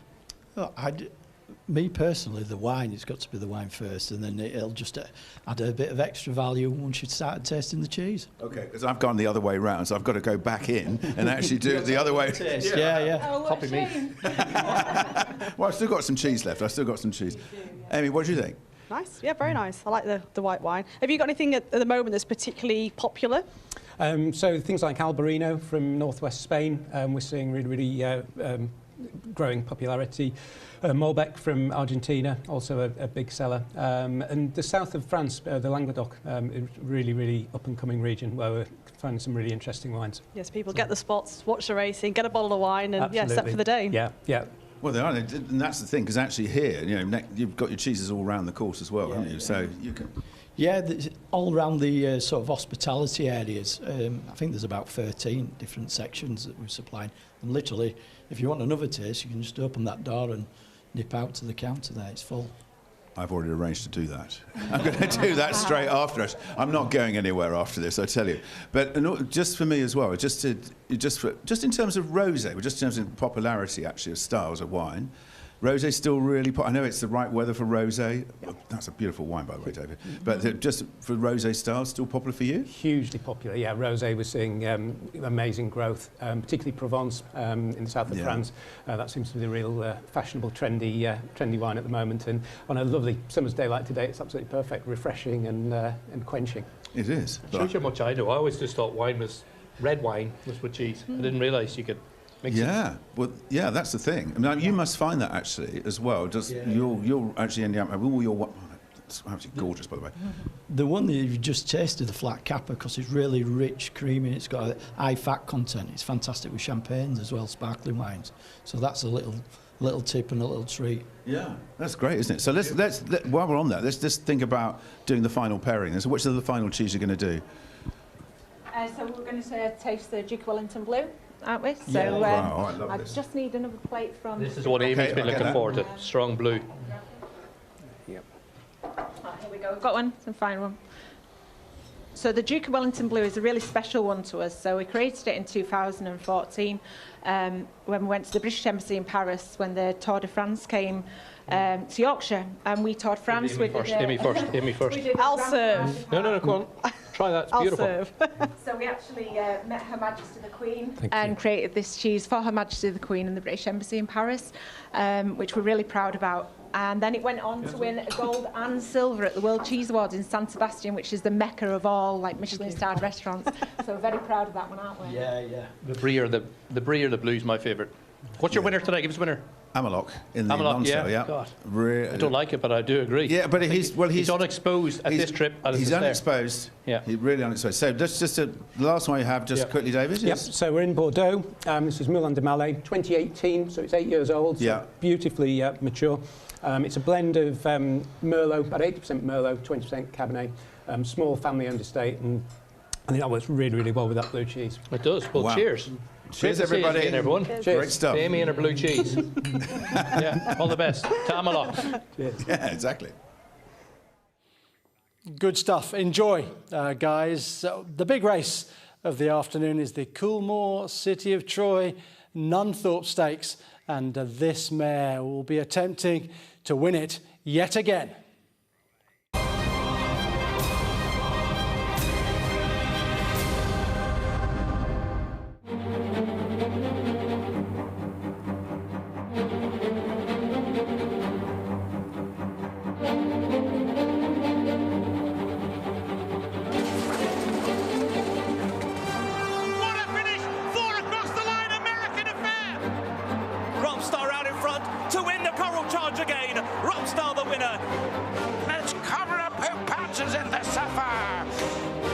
Mission Central and Christoph Simeon by a length and a half. Mission Central.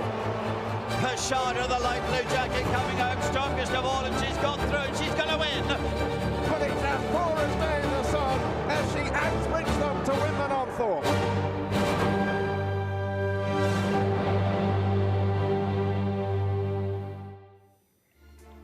Yeah, the Coolmore City of Troy Nunthorpe Stakes. 18 runners going to post over the minimum trip. 5 furlongs up the straight at York and 11 to 4 about Bacio. So impressive at Royal Ascot, this horse. The ground is the question mark, and he's 11 to 4. Rayevka is a 9 to 2 shot. 13 to 2 American Affair. 15 to 2 Mission Central. Knight Raider is 8 to 1. It's 8 to 1 Persada. 12 to 1 about last year's winner, Asphora. The ground is a slight question mark about her. 14 to 1 Cover Up. Rumstar 16 Starlust. Ain't Nobody. A huge race at 100 to 1 last year. 20 to 1 this time around. Red Orange 20s, 22 to 1 JM Jungle. Loads of pace from 16, that horse. Time for Sandals is a 22 to 1 shot. As well, 40s Bar. Bacio is favourite for the Wesley Ward team. I think he asked Frankie to ride. Frankie said he couldn't. Juan Hernandez is on board today. Mission Central is a fascinating runner. There he is just behind me. He's been in cracking good form. It's very rare that the Ballydoyle operation have a gelding, but that's exactly what this fella is. And I think he'll go pretty well. He does handle a little bit of cut in the ground. He is trained by Aidan O'Brien. Here he is talking about this horse with Oliver. And then on the Friday, the sprinters are in action in the Coolmore City of Troy Nunthorpe, I think it is this year. Mission Central, was it 6 furlongs at Newmarket that found him out, do you think? Yeah, we think it probably was, and he got hung up in the pace very early. So we would have thought that he might have done like he did in the 5 in Ascot, that he'd have been back a little bit and then just start coming. But he landed there early and he was caught in the pace all the way, so probably didn't suit him. Where over 5, that's fine. But over 6, he probably would have to be ridden to get it. So we think that was the reason. He was given an exceptional ride and hit the line really strong at Ascot when he won the King Charles II. It happens a bit quicker at York. Might it happen a bit too quick for him, do you think? Or do you think 5 furlongs at York will play to his strengths? Yeah, I think 5 will be no problem for him. He is quick. I think, obviously, if he hits the gates in York like he did in the July Cup, he'll be very happy, because that'll suit in York, where it probably didn't suit over 6. We thought he was a little bit slow on Ascot, and we thought he'd be the same way, but he wasn't. He hit it very quick in Newmarket, and he was just a little bit too forward for his own good. But you can't take him back to do it. It's kind of whatever way he jumps, really. Yeah, and he's shown with that performance at Ascot in an open division that he deserves to be considered as a leading fancy in any of the Group 1 sprint races. He's a quick horse, yeah. And before July, all his best runs were over 5, really. His 3 wins this year were all over 5. Yeah. Yeah, that'll be a positive for Mission Central coming back to 5, I think. Here he is in the July Cup, where he's tracking Satono Rev. What did you make of the effort on this day? His effort just peters out late on. In the context of his previous performances this season, you say it was a disappointing finishing effort. He finishes 7th. He's beaten 5.5 lengths in the end. But as you mentioned, and Aidan O'Brien mentioned there, back to 5 furlongs almost certainly is going to suit him.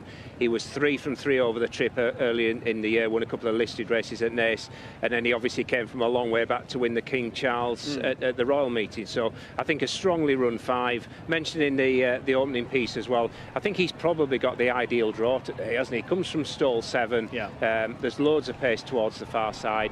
Whether a very, very fast 5 at York might just catch him out, but I think he'll be one of the horses really finishing off. You mentioned the race at Ascot, the King Charles, where they've gone very fast. It is a stiff 5. They're finishing up the hill here. Flatter 5 here at York. Even though they go fast, it might not give him that enough time to get. That's the point. But at the same time, you could see him doing something like, remember Slade Power when he came from a long way off the pace that day. And that sort of scenario, I think, would really play to his strength. So I think he's a big player. I think he's probably got the ideal draw.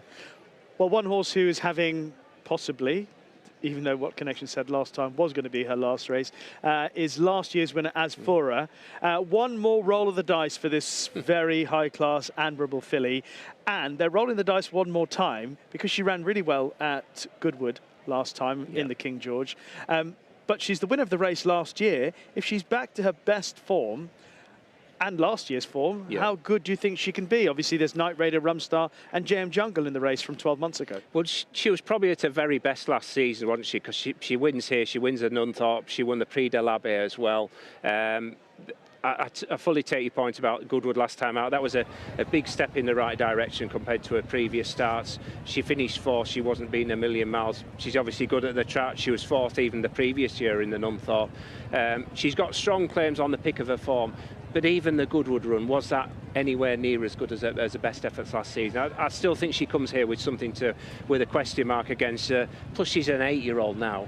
I mean, Bahamian Pirate won it as a 9-year-old, but I don't think an 8-year-old's ever won it. I thought you were about to ask me, Alan Millenary, what was the last 8-year-old to win the race? I wouldn't have a clue. I think both you and I will be still going till midnight tonight trying to think of one, because I couldn't find one anyway. Well, you're seeing her at her best here. Fast pace, she's slotted in behind, and then she responds, which has been an element that's been lacking from her races in 2026 thus far. But there was much more encouragement in the Goodwood run. Obviously, the Goodwood run will also feature a couple of horses who also have strong claims, including the horse who is just behind her there in Rumstar, for example, and Night Raider. Let's have a look at the Goodwood run. We've got Night Raider in here. We've got JM Jungle, who finishes 5th. Asfura on the other side of the track, and in stall 5, she finishes 4th. Time for Sandals on Asfura's side is in 3rd.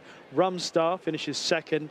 An American Affair roared back to form at Goodwood last time as well, Mark. He did, yeah. Good with a change of tactics as well. I think there's 8 in this field at Goodwood who reopposed this afternoon. But American Affair, change of tactics seemed to work really well. Paul Mulrennan decided, because he'd just been racing too keenly, hadn't he, early in the season, certainly at Royal Ascot. So different tactics, it worked out really well. Bunch finish as you'd expect. I thought Time for Sandal, I thought she ran really well. I think she's an interesting proposition, fast 5 furlongs as well, but she's got a high draw to overcome today. American Affair, we've mentioned, he comes from stall 4. There's just loads of pace on that far side, isn't it? You've got Bacio, who's drawn low. You've got Night Raiders drawn low. Asfura, we've touched on. She won't be far away. She's low as well. And American Affair. I mean, I can't imagine Paul Mulrennan's going to go head-to-head with the American horse, but I think he'll be pretty handy because it works so well this day. Yeah, maybe he could just sit as close as he can to the American horse. Yeah, as close as he can in the early part of the race. But you're saying what you saw from Asfura there was okay, and better, but not the old Asfura. No, it was you can't say different. It was a big step up from what she'd produced early in the season. The likes of the Temple Stakes at Haydock, she was dismal that day. So it definitely a step in the right direction. But I just don't think it's the same level as what she was winning a Prix de l'Abbé or a Nunthorpe. A couple of other horses that have interest in the race, and we talked about Pashada earlier on. She tries to become the 6th two-year-old to win the race, the first Kingsgate native back in 2007. And she put up a really smart performance at Goodwood. And immediately after the race, Richard Hannon said, this could be another Lyric Fantasy. Yeah. And they were happy to, was it 40,000 they paid for the supplementary fee? They were happy to do that. I mean, she's been a different proposition since she's gone on the grass. She got beaten twice on the all-weather. She ran a cracker in the Queen Mary, and then this win at Goodwood last time out. She beats Adonius, who mentioned runs in the Roses. You got Hell of a Spin, who runs this afternoon in a Gimcrack. She's officially rated 106. She's clearly a very good filly. She gets lumps of weight. She's getting 2 stone, isn't she, with some of the rivals today. Is she another Lyric Fantasy? I know it's a while ago, but Lyric Fantasy won a Queen Mary by 5 lengths. Yeah. She was unbeaten before, and I think she's a good filly.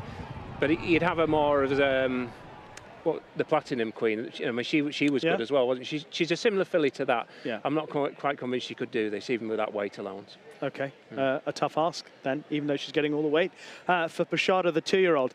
Cover Up is a horse who, I think if he was better drawn, I'd be very keen on his chances. Yeah. Flat 5 furlongs, quick 5 furlongs, clear run, plenty of pace, track in, suits him. He was a bit unlucky at Royal Ascot. Yeah, he would have finished much closer had he got the clean run. And then he went to Ireland, and even there he didn't get the cleanest of runs, but he's picked up really well to beat Partisan Hero and Jacajaro, which is decent enough form. And his record, at Meydan has been very good.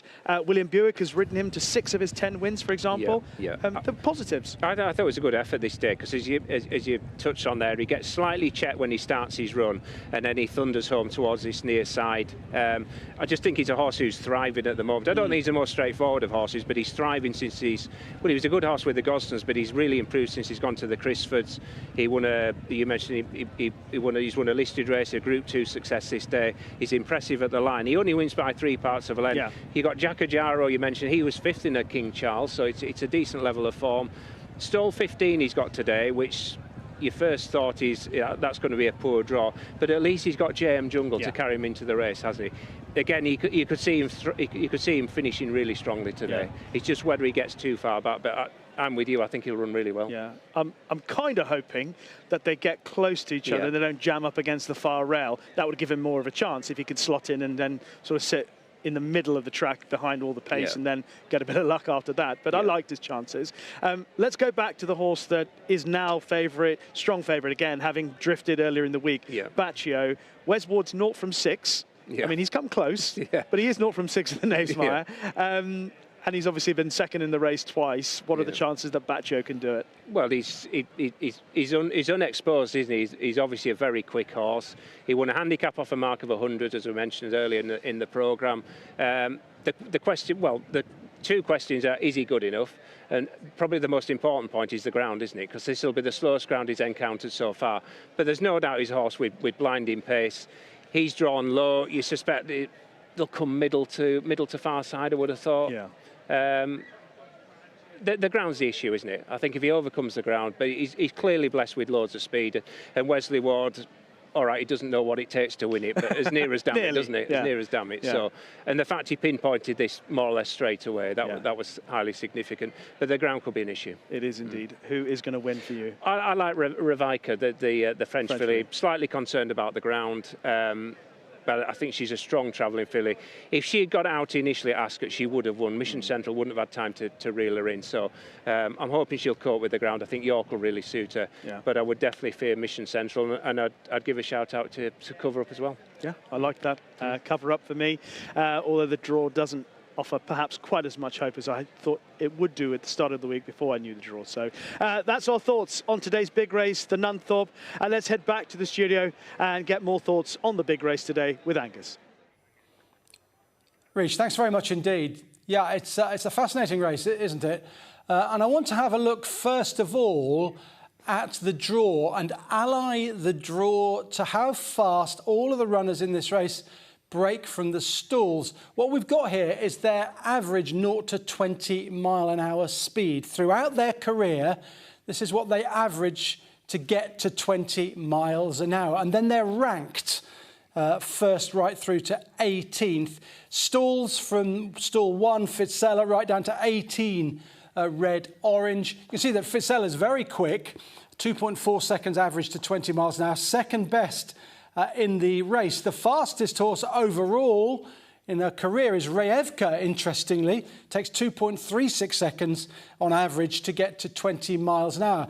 The problem with Rayevka is that she's not really a front runner. She's not a horse who gets on with it. They like to drop her in and get a little bit of cover.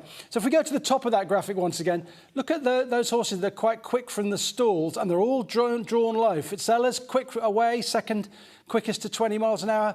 Night Raiders can be very quick from the stalls, can be ridden from behind as well. 9th quickest, 5th quickest, Asphora. American Affair, not normally very quick into stride, was at Goodwood last time. Bacio, we know how quick he was into stride at Ascot. He's 4th fastest ranked in terms of the Nunthorpe this time around. So there's an awful lot of speed drawn low. And if you're going to take the view that you want to be low, I think then you're in a good spot really with the likes of Night Raider and Asphora and Bacio. I'll just point you to right down the bottom, JM Jungle from stall 16. He's clearly very fast to get to 20 miles an hour. 3rd fastest he's ranked at 2.43 seconds, but he's not got the draw really, has he? Stall 17. He'll be the pace perhaps towards the stand side. So if you like fresh ground stand side and pace stand side, maybe he could be the horse for you, JM Jungle. And he certainly goes pretty well here. I'm going to just concentrate on Asphora. I'm going to take a slightly different view to Mark's there. Asphora, when she won the Abbey last year at Longchamp, time form rating 112. 4th at Goodwood last time form rating 111. She's almost back to her best. This was her best. This was the Nunthorpe last year. Let's have a look at how she achieved success in this race. And low draws were important. 5 beats, 3 beats, 6 beats, 8. The best of the high draws was Rumstar from stall number 14. Look, as we just highlighted, she can break quickly from the stalls. She was 3rd fastest to 20 miles an hour, 2.31 seconds. And she did something quite remarkable in this race. She just ran even fractions throughout the whole contest. She never dipped under par, but she never ran faster than par. Now, pace is really important. The 1st, the 3rd and the 4th, that's Asphora, Frost at Dawn and Night Raider, all prominent. Ain't Nobody at a massive price picked up pieces and ran on really well and was in 2nd spot in the end. But Asphora just par furlongs. I'll give them to you. Second furlong, 10.38. Then 10.53. They're all very similar. Then 11.06.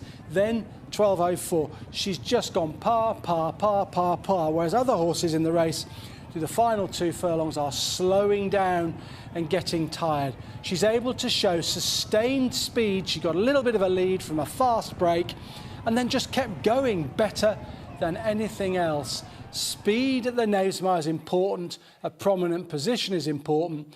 We saw from where she ranks in the 0 to 20 miles an hour averages that she's right up there and she's going to be handy. That's really important. Don't miss your chance earlier this week who made all on that track over 5 furlongs. She's going to be handy. Her run last time suggested she's nearly back to her best, and if she can show sustained speed just running par sectionals like she did last year, she could go in again, and I think she's got to quite a big price now at 12 to 1. Asphora, for me, to repeat her success last year in the Nunthorpe at a decent price. Here's Niall. Right, we've made our way to the back of the Gimcrack restaurant as the racecourse flock in. Kevin Pennington, Food and Beverage Director here at York, Bubbles De Vere and the Wine Sister. Where are we? Well, we're here at the Rose Terrace. It's actually great. And what we're going to do now is actually just have some lovely champagne poured for us by Marie as well. She's just coming in now. We've got the Blanc de Blanc here. We're just enjoying ourselves on the terrace. And we've got the Croatian champagne coming out now from Lançon. So life is good. It's a great location, actually, right by the bandstand. How's your first couple of days been, Kevin? They've been fantastic. We've had a phenomenal crowd. Hospitality's been a sellout for 2 days. We've done over the last 2 days over 7,000 covers in hospitality areas. Yeah, it's been a great start to the week. You look relaxed. Surely must be stressing. No? Yeah, it's fun though, isn't it? That's what you live for. I don't know. You enjoy it when it's a bit more stressful. I think that's what you live for. So yeah, it's been great. We've got a great team. So we've over 800 staff a day on site, delivering the food and beverage across the site with 90 odd bars. So it's been a great week for us. And speaking to you, you're not really into the race as such. This is your baby, isn't it? I'll tell you what, the Juddmonte race was fantastic. It was one of them races. I remember Frankel racing up the track. It was one of them moments when everyone stopped, and it was a great race. So yeah, although I'm not an racing aficionado, sometimes you just stop and look and think that's great, don't you? And I think the crowds that come in for the Juddmonte Day just shows that, because you can't even see. There's like 10 people back before you can even get a view of the racecourse. So it's a real buzz. How long has your association with Lanson been with the racecourse? Yeah, we've probably been since 2021. So yeah, and Laura, who looks after us, is fantastic. She's taken the team out to Champagne and to Lanson, Maison Lançon, really? so into France. Yeah, we've been there. We're coming. Where are you going? Yeah, it always gets a bit messy, but it's a great sort of all educational, of course. Yeah, to learn. They're quite a new sort of link up then, really, not too long. No, it's not. I'm sure it's gone off a real hit. It's really, they're really supportive and really helpful. So and it's really popular. And we do the pairings with the strawberries and champagne, a glass of champagne. It starts at £72 a bottle, so it's a great value. I'm quite keen to have a taste. Actually, Marie's just going to come. That's the next the Blanc de Blanc. We're going to the house. We're not going that first. No, we're not. No, we're going to go with the black creation first. So this is the house style of Lançon. Yep. And it's a very, very classic champagne house, very famous champagne house. Really renowned for quite a dry style, which I think is great and refreshing, actually. Really good and perfect to go with food, but also great to go and drink on its own, just like we are now with the Rose Terrace. We're going to go in now. You can't wait, can you? Maria gives me the nod. Maria's doing a great job here. This is the way to pour champagne, by the way. So over this week, we'll do over 10,000 bottles of champagne and 10,000 bottles of wine. So yeah, even the rain hasn't put people off drinking. Cheers, everybody. Yeah, bottoms up. Let's go in. Let's go in. Come on now, full tasting. Another Kevin, you see Kevin Sinfield, amazing to see him. He wouldn't be drinking this. What an awesome guy, great Yorkshireman, He is absolutely awesome. Ambassador for us, Yeah, he's great. And that's one of the other things, is just so brilliant. I mean, I just always say this every year, but as soon as you drive in the car park in the morning, you just get a smile and everything's brilliant. Yeah. It's just fantastic. Yeah. That is actually really easy to drink, isn't it? Too easy, really. What do you think? Come on. I do drink this anyway, regularly. So if you know, for dinner or come to the races, it is a sort of. That's right. I didn't name it. She's been called that for about 20 years. It is on the shortlist, certainly. So yeah. Well, there you go. I mean, also must be very pleased. It's on the shortlist. Yeah. I'm going to go off camera now because you're actually the champagne expert. Your dad likes his champagne and wine, doesn't he? Yeah, absolutely. You might have a glass if anybody wins today. You can't not, can you? No, I mean, I actually joking aside, I just love this style because it is quite dry, and that's a bit of a hallmark for them. Yeah. But it's in easy. a bit of really positive way. Yeah, Yeah. exactly. No, it's really easy. Acidity is great, which is key to champagne. And you just want to go back in, really, which I'm going to do any moment. Yeah. Well, Amy's just straight back in. I mean, Amy's quicker than you now. You'll be looking forward to Saturday night having a glass yourself, surely. Absolutely, yeah. We've got some champagne set in the office for the team, for the racecourse team and our team. So yeah, that's a big team. How many will that be? One bottle won't cover that team. Yorkshire measures. Yeah. So all in all, we've probably got about 30 full-time team on for the food and beverage side, and everything else is a casual team that we bring up and build up for the big days. And then obviously you've got meetings here September, October, the season finishes, but then you've loads of Gimcrack dinners and lots of hospitality here throughout the winter. Yeah, it doesn't stop there, it keeps on going, yeah. And in fact, in the October meeting, we've got a great meeting in October. The last day of the season, there's 10,000 students come, so we have a big sort of party in the centre of the course with 10,000 students. Wow. And they have a great time. It's sort of like into sort of getting into winter or autumn, but it's just a great feel. All the students just embracing racing. It's a great advert for racing, isn't it? And it's a great advert. It makes you feel at the end of the season what a great way to finish, and wish you were young again. It's like feel a bit old. Has a particular style this week been in particularly, like, it's obviously a big week for the course. Is anything being pretty popular? The most popular things we're selling food-wise is we're doing over 700 lobsters, we do 1,200 oysters. We've got roast beef as a signature thing of ours, the Yorkshire beef. That's really popular. Drink-wise, we tend to end up going to the higher end wines. So the Corrie Le Burns is a really, I think you've just tried that now, Fantastic. Yeah, so we tend to go for the higher end wines. Champagnes, our house champagne is usually popular, but that's a price point. Oh, there we go. Oh, the band's come on. Hey, let's go. Right, we're actually on that point. That's our cue to go. I'll tell you what we've got here. Let's just have a taste of the Blanc de Blanc. Yeah, this is fine. This is 100% Chardonnay. Wonderful, wonderful champagne. So that's crisp. That's great, isn't it? Yeah. There we go. So Great. Yeah, that's full Chardonnay. So as I've probably got Pinot Meunier in the Black Creation. Yeah, you have the Pinot Meunier and the Pinot Noir. Pinot Noir. So this is just pure Chardonnay wine. And it's aged for 5 years, I think. This one. So it's it's that's the difference. A little bit sweet and not quite as dry. Yeah, and the work that goes into champagne is unbelievable. The turn in the bottles, so that's what you're paying for. The work they put into it to get the flavour and the bubbles. To keep Amy happy in the life we got accustomed to. Yeah, which is having a bath in milk and a champagne. Absolutely. To bubbles. To bubbles. To bubbles. Cheers, everybody. Cheers. Good stuff. Enjoy your champagne, Niall.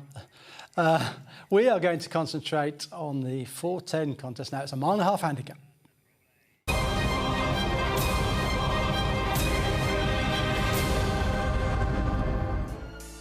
Yeah, 3-year-olds and upwards in this Heritage Handicap, and this is how they bet. Wave Rider's the favourite. It's a 5-to-1 shot currently. And then you've got Primo Lara at 5-to-1 as well. You've got 6-to-1 Master Builder. You've got Plage d'Arve, who's in there at 13-to-2. It's 9-to-1 French Duke. Say What You See is also 9-to-1. Tycoon is 11-to-1. Same price for Tony Martin Zandabad. Master Vinda is in there at 12-to-1. Explodes 12s as well. Sporting Silver Mines had a good season. Marco Ghiani's on fire at the moment, 16-to-1. Ernst Blofeld, 20-to-1, 25's Genealogy, 25's Cuffit, 40's Bar Wave Rider and Primo Lara at the head of the market here. 16 runners in a competitive handicap, but over 1.5 miles. Here's Rishi. It is a very competitive race, Angus. Probably one of the races where I don't think you can be too adamant about your selection here, a bit like the Nunthorpe, I suppose. But let's pick out a few horses that we feel will have a decent chance, starting with Master Builder. And we'll go back to York here in May, where he does travel into the race. I remember the commentary saying, and look at Master Builder. How impressed were you this day? It was an impressive performance. You can't say different. He was strong in the market beforehand. He went off 100 to 30 favourite. This was a Dante festival, so it's a while ago now. He's been off the track 100 days. But this performance shows that he goes well fresh. This was his seasonal reappearance. He won off a mark of 85. He's up to 92 now. Overall, his course form is good, isn't he? He was third in the Melrose as well. So he's a good horse, a decent horse on his day. He enjoys a bit of cutting the ground. We're just talking off air there. you wonder why we haven't seen him since, whether he's just been waiting for a bit of ease in the ground, because I think all 3 wins have either been on good or soft, haven't they? So yes. It could be ground. His season didn't really go forward last season when he started off quite well. Is that a nagging worry at all for you? Just judging by the reappearance, I think he's, for whatever reason, he didn't fire last season, but the reappearance run showed he's back to form. Yeah. And if you put a positive spin on it, he became well handicapped, didn't he, for that seasonal return? So he's got a £7 rise. I don't think that'll necessarily stop him. Yeah. And just because his course form is good, you'd have to respect him. Okay, another Master Vintner's one we're going to have a look at. Won at Thirst last time out, small field. Just the 6 runners on this occasion. Was tough enough at the end. Different challenge today, though. Different challenge. This was a 0-90 where he beats Tim Easterby's horse, Golden West. He had blinkers on for the first time. He's low mileage overall, and he's certainly low mileage for Rafe Beckett. They tried him in the November handicap back end of last year. He probably just wasn't streetwise enough for it that day. He's always enjoyed a bit of ease in the ground. Conditions ought to suit him. He's got a £5 rise, which I thought was probably harsh enough. He was giving a lot of weight to where this day. He was giving £13. But he's going to have to take it to another level, isn't he? He might want the ground a bit more testing today than by 4:10 today. It might not be quite as suitable as possible. The Rafe Beckett team, I think they're doing okay. It just feels like they're not doing quite as well as they have done. Just a few horses this week haven't quite run up to expectations. Centigrade probably wasn't streetwise enough. I think it possibly wants a bit further. I suppose the one you'd highlight most was Ala Prochaine yesterday. She was definitely disappointing, wasn't she? So, yeah, slight question mark about that. All right, what about Tycoon, a horse who used to be with the Gosdens, now with Kevin Phillip, Bart de Foy, finishing second here at York in the July meeting, where he stays on quite nicely. He's up to 1.5 today. I see that as a good sign. Yeah, he's only tried the trip twice before. He was third at Ascot, wasn't he, at the July meeting, and then next time this was only 14 days later, fortnight afterwards. He finishes second. It's a respectable effort, but it was all about the winner, was it? Again, Rafe Beckett train winner, like a lot, was very impressive. Rated 92 on the day, now rated 103. He plugs on to get second position. I must admit, in his early days, do you remember when he ran a really promising race at Sandown behind? Yes. Jonquil. I thought he could be talking a Derby horse. He looked tailor-made, and then he just didn't go on. They ran him in the cocked hat at the start of his 3-year-old career, and then he went for a monster feed, didn't he? Changed connections. He just hasn't, to me, he hasn't lived up to expectations. 1 from 11 overall. I think that tells its own tale. All right. Primo Lara. Wave Rider, others to mention. Primo Lara, obviously, going for the hat-trick. Wave Rider is a horse who have always felt I remember backing him at Newbury back in the day, thinking, this is a great opportunity, and it hasn't quite happened. But I like his chances today. Yeah, I think going up in trip could well suit him, because he's from the family of kite surf, isn't he? So on pedigree, should improve for going 1.5 miles. Probably needed the run last time out at Goodwood, didn't get the clearance to run. He'd had wind surgery. He could just improve for going 1.5 miles. And I thought Primo Lara, I thought he was going to be a really good... When he won here as a 3-year-old, I thought it was Golden Gates material, and for whatever reason, he didn't go on. Change yard, he's back with Jane Chapel-Hyam. He's got a chance. He's up for his latest win. He's got a chance. But of those two, I'd favour Wave Rider. Who is your winner? I'll just mention Plage de la Havre, the Andrew Balding horse who we've discussed. He's not in bad form, is he, this week? So doing all right. Cutting the ground will suit him. The way he won the Old Newton Cup last season, he looked an Ebor horse, didn't he? And then he got an injury. I think the return to slow ground will really suit it. I'll go with him. Okay.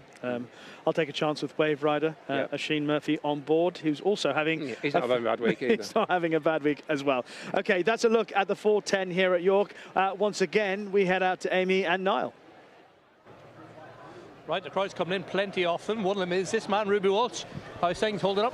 Holding up, Niall, yeah. Good racing again yesterday. Obviously, the rain made it a bit different. A few funny results. And I think the rain will have an effect on today's race. And I can't see the American horse keeping going on soft ground. Bacio, the way his action and his speed. I think they'll catch him. What do you think? Yeah, I agree. He's got a real fluent action. I mean, his time at Ascot was actually quicker than King Charles III. So the form-wise, on the clock, it's there. But I personally think the ground he's encountered so far is worlds away from what he's going to face here today. So I think he could just get bogged down in it. I think the same. He had a great draw on Ascot as well. He was on the right side of the track, up under the rail all the way. Handicappers couldn't follow him. I think Group 1 horses will follow. Different ball game. It's hard to do that at Ascot. I know it's only a handicap, granted, it's into Group 1. you can do it here a little bit, but yeah, with a ground, etc. But well, 18 of them, you can make a case for about 16 of them, can't you? Well, tell me the two you don't fancy. Yeah, I mean, it is, but like, all right, he broke 11 seconds in the second and third furlong at Ascot. He went over 43 miles an hour. He is a very fast horse, and you can imagine all of those things would suit York. And on quick ground, he would have taken some following. But just think on slow ground, if he goes that speed, it's going to have to be a wonder horse to keep going. And could he compromise American Affairs chances? Because he's like one breath, he's out and gone, and he's drawn 2 away from him. So I was speaking to Paul Moran earlier. We asked him on the channel, you can only ride your horse, but you try maybe keep off his girth and not get racing after the furlong. Yeah, look, I don't have much experience in riding sprinters, but yeah, you can only ride your race. Ultimately, if you get tied up in trying to ride other horses, you don't do a good job on your own. So yeah, you have to concentrate on your own horse, don't you? Hey, it was good yesterday. Colin Keane, we were chatting about it earlier. He had to ride his race. Kalpana, it wasn't easy, but no, it wasn't. And I'd say she quickened a little bit better than he thought she was going to. Yeah, and then caught him unawares. And because all of a sudden she was gone on him and probably used up his petrol a bit quick. And obviously when she got there, then she was kind of lonely and running around. And Sparrow Nua rallied late and nearly nabbed her. But it was still a really good performance from her. Strange enough race to I was going to ask you actually, she had to dig deep, but I don't know what your thoughts are, but I know why pacemakers are put in these races, but I think when they blast off like yesterday, I find then the race behind develops sooner than it probably has to, because jockeys are thinking, well, we've let this horse go 10-15 lengths clear.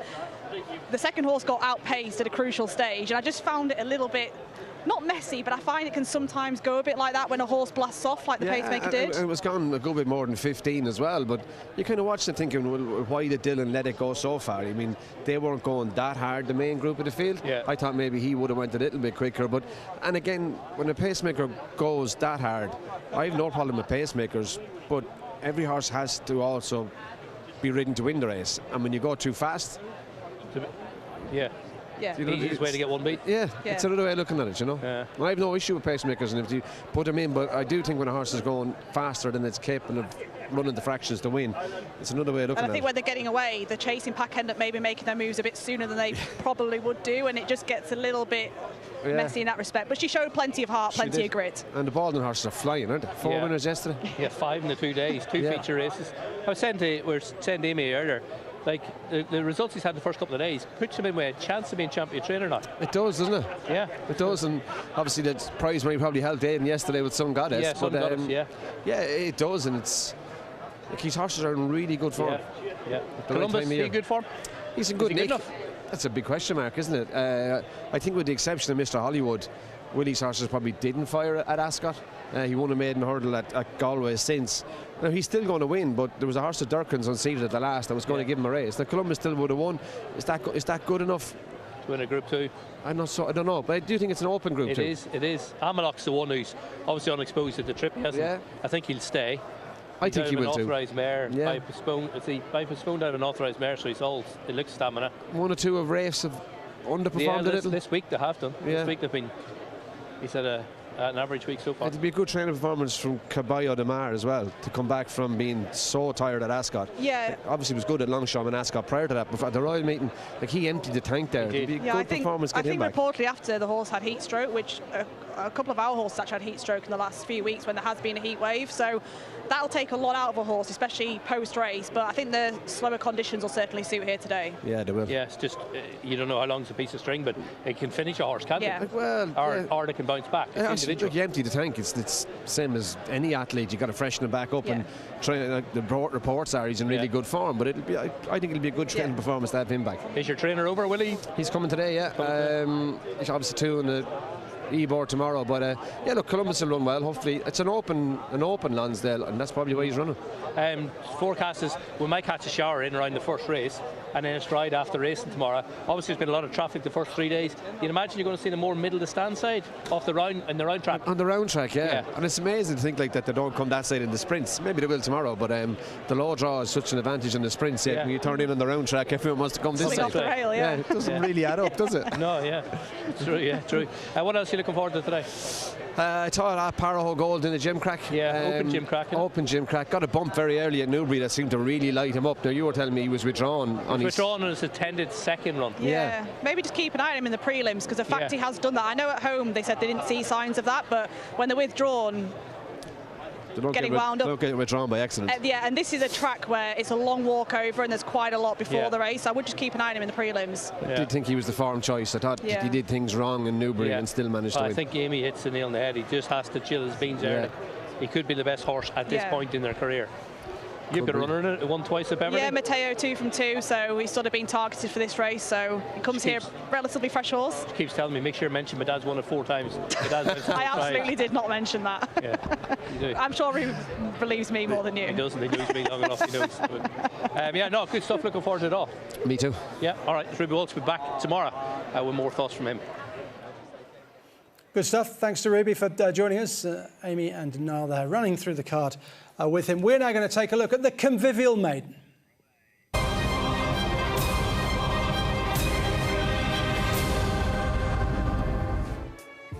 7 furlongs is the trip. The Convivial Maiden this afternoon at 4:45. It's a Class 2.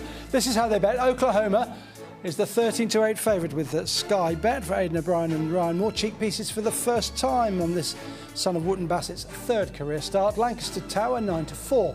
Launch Sequence 9-2. 15-2 Speyside. Maive Ramas is 12-1. Benjamin Horingold is 16s and it's 16s Magwitch. Game Character 28. Also 28 Soul Ambition. It's 40-1 Dover Street. And it is 50s bar those. Oklahoma's the favourite. 13-8 to win the Convivial Maiden from stall 10. Lancaster Tower 9-4, 9-2. Launch Sequence. They're the front 3 in the market. Here's Rishi. Yes, Oklahoma, a full brother to the Group 1 winner, Hawk Mountain, and he's had a couple of runs so far, and it's obvious, given that pedigree, those connections, that he'll be a big player in this race. Is he going to set a high enough standard, do you think that's going to be unsurpassable? Well, he sets a good standard, doesn't he? He's had the 2 chances. Don't like the headgear, though. I think it's very, very early in the horse's career, but it's been a good race for Aidan O'Brien. I think he's won 2 of the last 3 renewals. He's got experience. That's going to count for plenty. And the race at Killarney, that's worked out fairly well, hasn't it? The 4th and 5th have come out one since. And the winner was 2nd in a listed race. So, as I say, he's got the form in the book. He'd had the run before at the Curragh, where he chased home his stablemate, Giant Sequoia, who runs at the Curragh tomorrow again. He had Shakespeare behind him on debut as well, so that form's got a boost. And he finishes 3rd. No excuses on the day. He led. He gets headed late on. He's only been a length. The winner's been 2nd in the listed race. The 3rd's been beaten, but the 4th and 5th have won since. So it's how you want to interpret the form. But I suppose he sets a standard, doesn't he? Yeah, the winner of this race, I think, is quite highly rated by the Paddy Toomey stable. As you mentioned, 2nd to Sergei Diaghilev, I think it was, that's right, on his next start. So it's a high level of form, but there are a couple of other horses who've shown a little bit so far. Let's talk about Lancaster Tower. Mark was just saying just a few moments ago, he's the sort of horse that I can imagine you like, Rishi. And yes, I do. I love horses that travel comfortably on the bridle, that do the work for the jockey. I think people don't quite appreciate it's the horse doing the work, not the jockey. And he did that on his debut till right at the end, where I suppose there's a slight element that he didn't quite finish the race off as nicely as you wanted. But it was encouraging enough, considering pedigree connections and the way he moved through the majority of the race. He went through the race like a good horse, didn't he?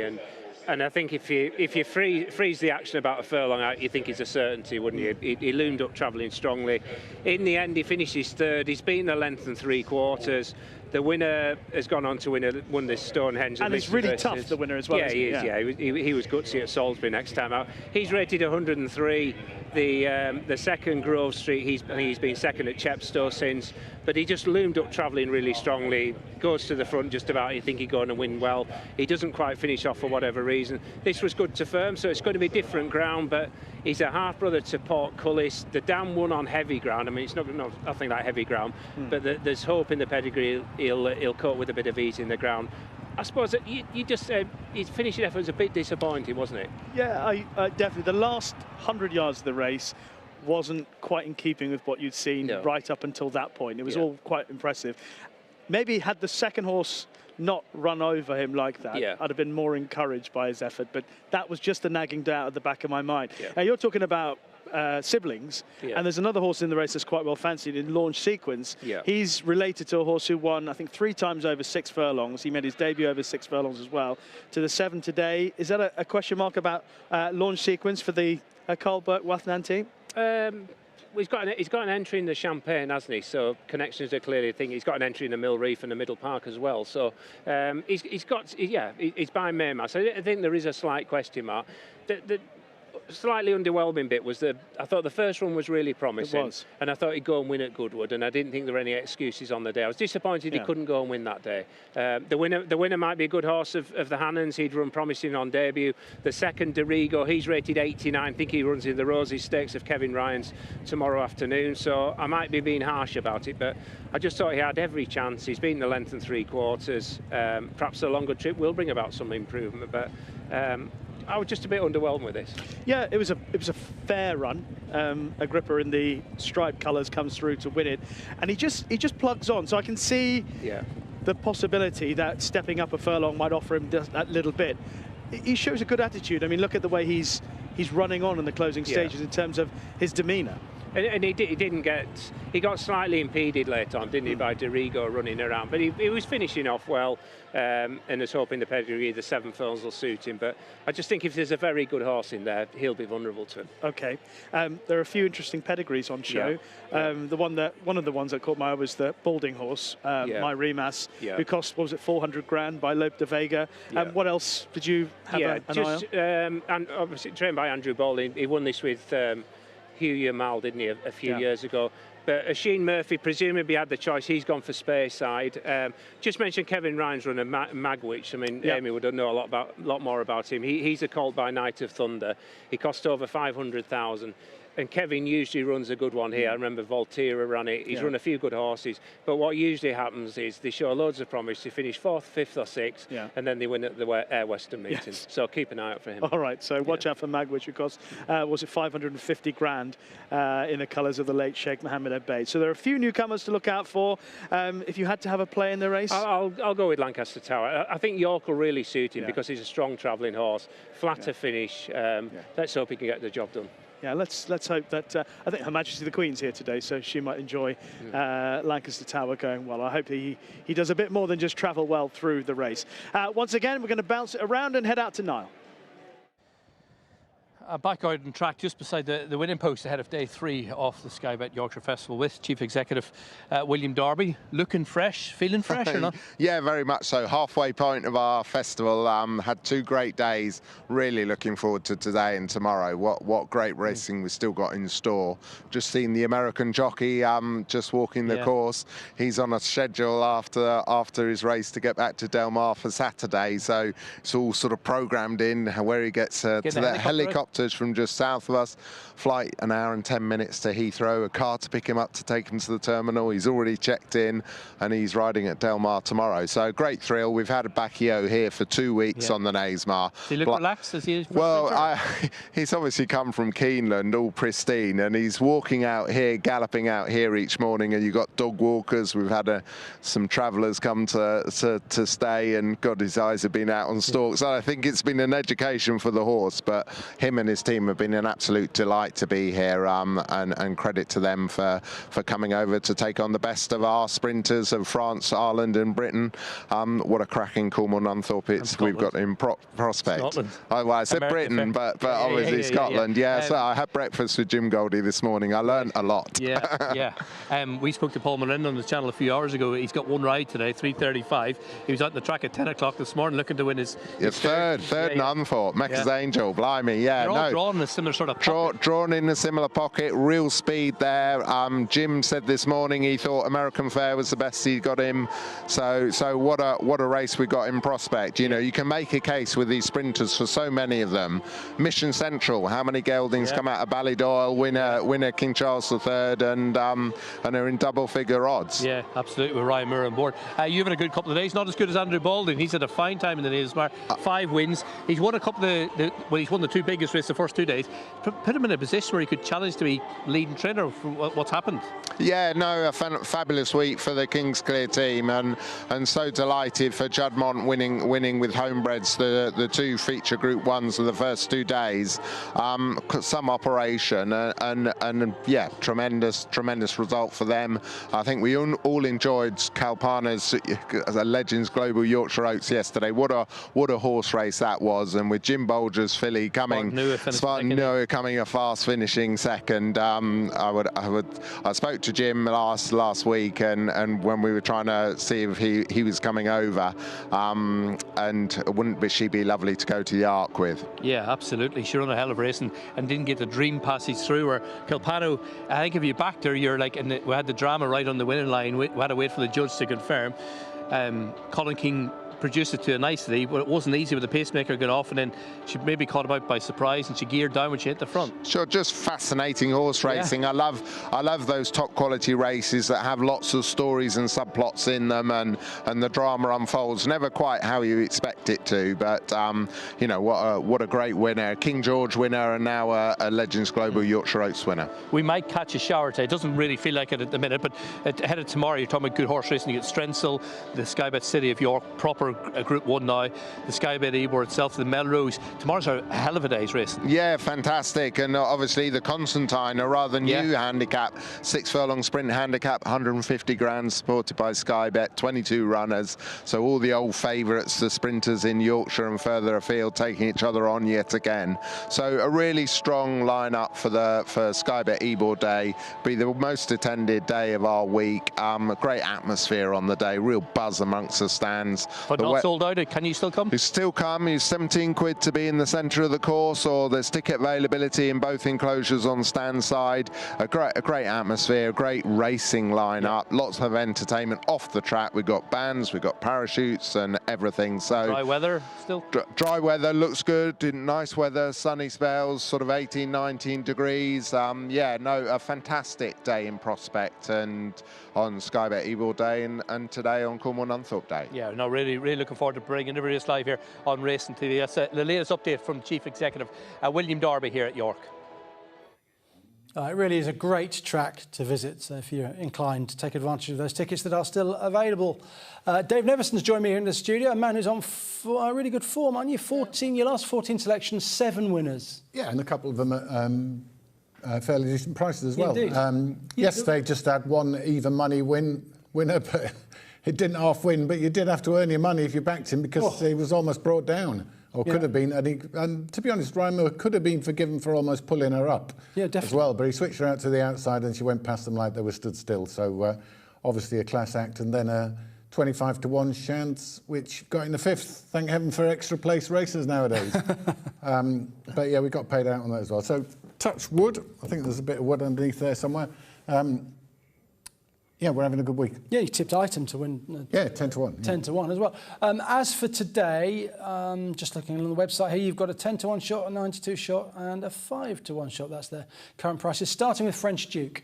Yeah, well, the key to this horse to me is the handicap mark. He's back off 97 when he was 3rd beaten. I think it was less than a length last year in the race.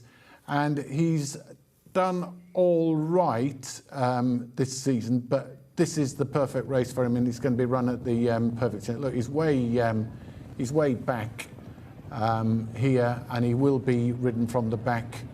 This is last year's race. He'll be ridden from the back again this time, but they're going to go a fast pace. He's proven on the easier ground, and while there's just a suspicion that he might be a little bit soft, I think he's still got the talent to at least get into a place. But I've got to admit, I did back him at 7 to 1 yesterday, thinking that was a fair price, and he's 10 to 1 today. I'm the only person in the country who fancies this horse. Well, maybe a couple of people have supported him. I've just been told he's top price 9 to 1 now. So, but I think he can do it. But yeah, there's just a slight suspicion that he might not be 100%, but I don't think we're going to lose our money each way. No. So that's the first one, and then a much more straightforward horse to come. But look, we're not going to lose our place money here either. No, he did pretty well from a poor position there, didn't he? From the back. Well, I think he's going to be in the same position this year, but I'm hoping they go faster and maybe stop in front. Yeah. And give him a chance. OK, Lady Dora May is your second selection, about a 92 shot at the moment. As you say, a little bit more straightforward, probably. Have a look at Lady Dora May at Goodwood. She's a really nice filly, and there are several really nice fillies in this race, but this is a listed race. She's been placed in 2 listed races, and run well in handicaps in between. There's not much of a gap between the high-end fillies handicaps and the listed race. What takes the eye for me, even though Jack Callan's done well on this filly, you always notice when Ryan Moore's on a horse for the first time, and Ryan Moore's on board this one here.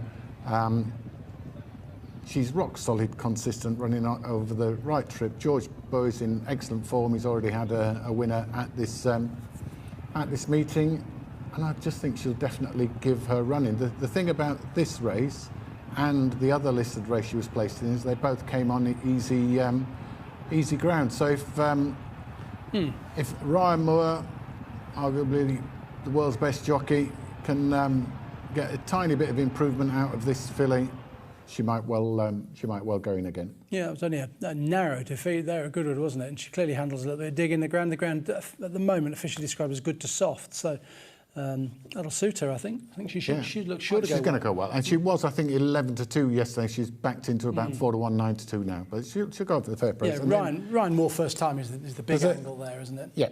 And you've got one at Hamilton. William Haggis is sending your beer all the way up there. Yeah, there's a heritage handicap. It's still known as the Lanark Silver Bell, and I'm actually old enough to have had a bet at Lanark before it closed down. Yeah, I think it was very early 80s, might have been, or late 70s. But this horse, it's actually won at Goodwood, but it's been destroyed at the last 2 Goodwood festivals. It's absolutely been mullered. But I think he won over 10 furlongs this season. Then he's had these 2 bad runs where he hasn't got luck in running. He wants further. He's going 1 5 miles today. Good soft ground.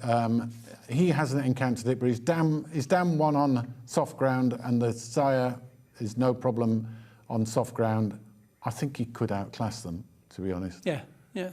So there you go. I thought 5-1 looked a bit big, actually, to be honest. That's quite a good. Yeah, price. he did shorten up yesterday, but he's moved back out again today. It's a competitive race. It's a heritage handicap and a genuine representative of that sort of qualification. So look, 3 horses. I think there's each way extra places in at least 2 of the 3 races. Yeah. Each way multiple. I'll be happy if they're all strongest placed. Of the 3, Lady Well, I've Dora napped French Duke. I think he's probably. Lady Dora May's the strongest, but she's also the shortest. So fair enough. Fair enough.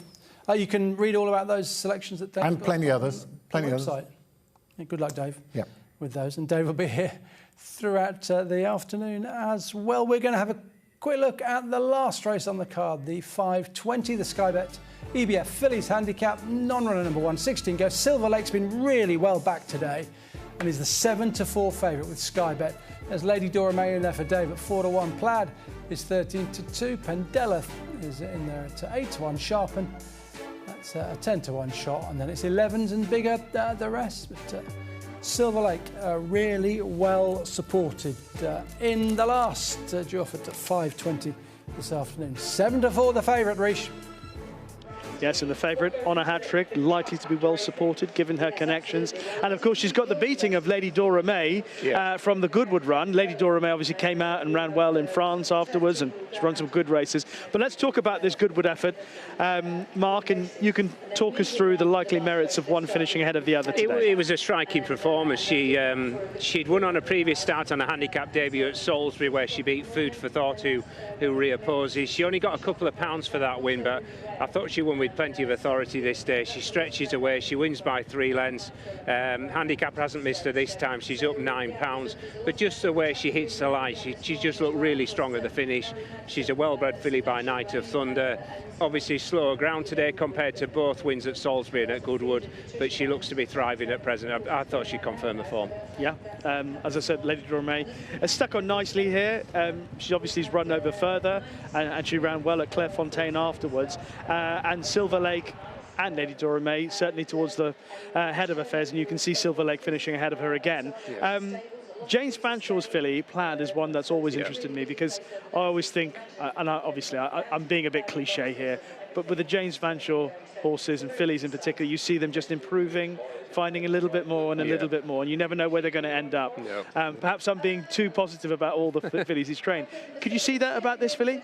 I could definitely see about.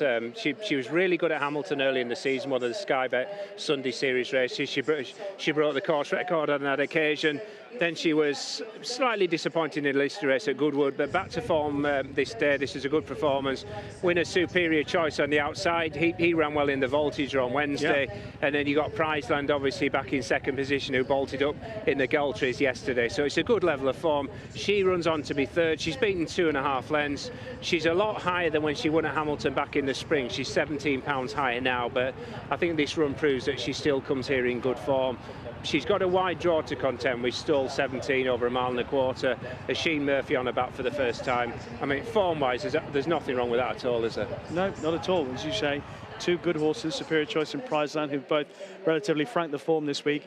And things didn't quite work out in that race at Hamilton. She could have finished a bit closer with a better run. So she's definitely, I mean, I like her chances today.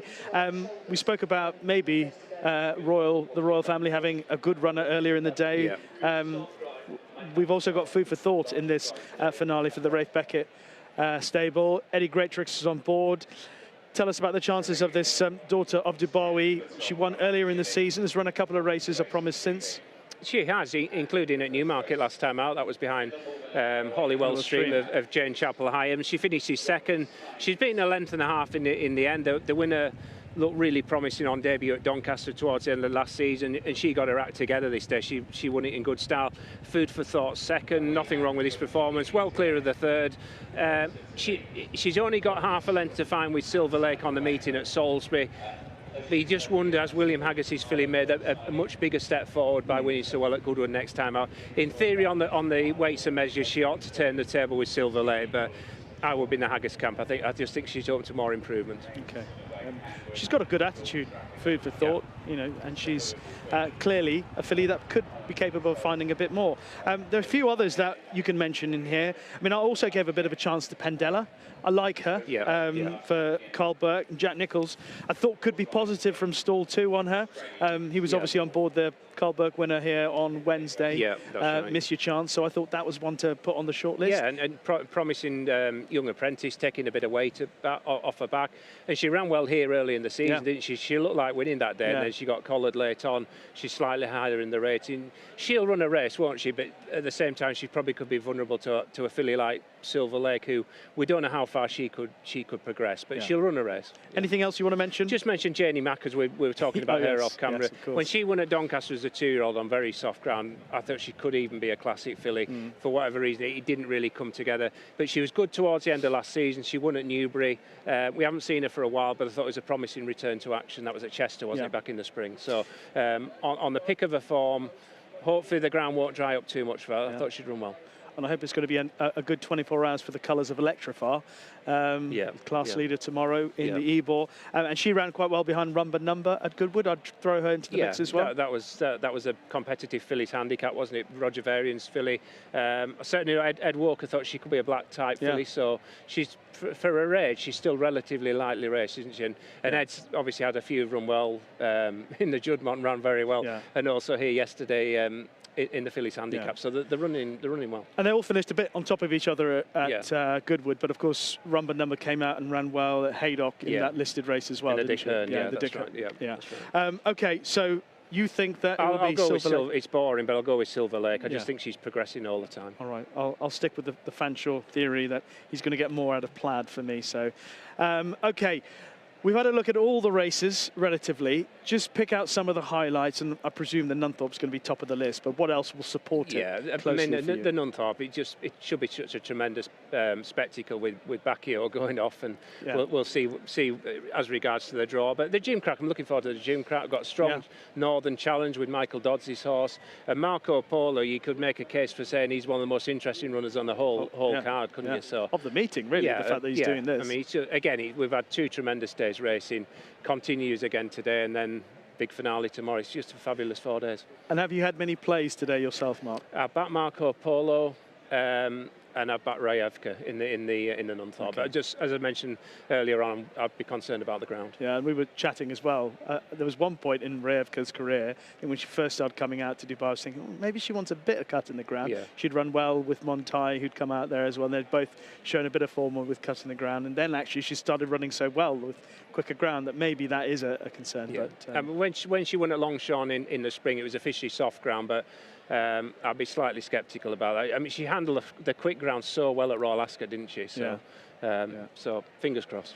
And we know her trainer has just got the most wonderful. We're talking about Andrew Balding having a great season in Group 1 as well. He's not far behind. No, he's not at a bad summer either, especially after the last couple of years. Yeah, and he's been doing it for a while as well. So fresh names. Mark, thank you very much for your company today. It's been a lot of fun looking through all the races. I hope that we've been able to add some value to what you're looking forward to today, third day here of the Sky Bet Ebor Festival. Mark and I are going to park ourselves near a monitor, racing TV monitor, to watch the racing, as well as popping out to watch it on the course as well, and enjoy the rest of the afternoon's action. And for now, we shall leave you with Amy and Niall.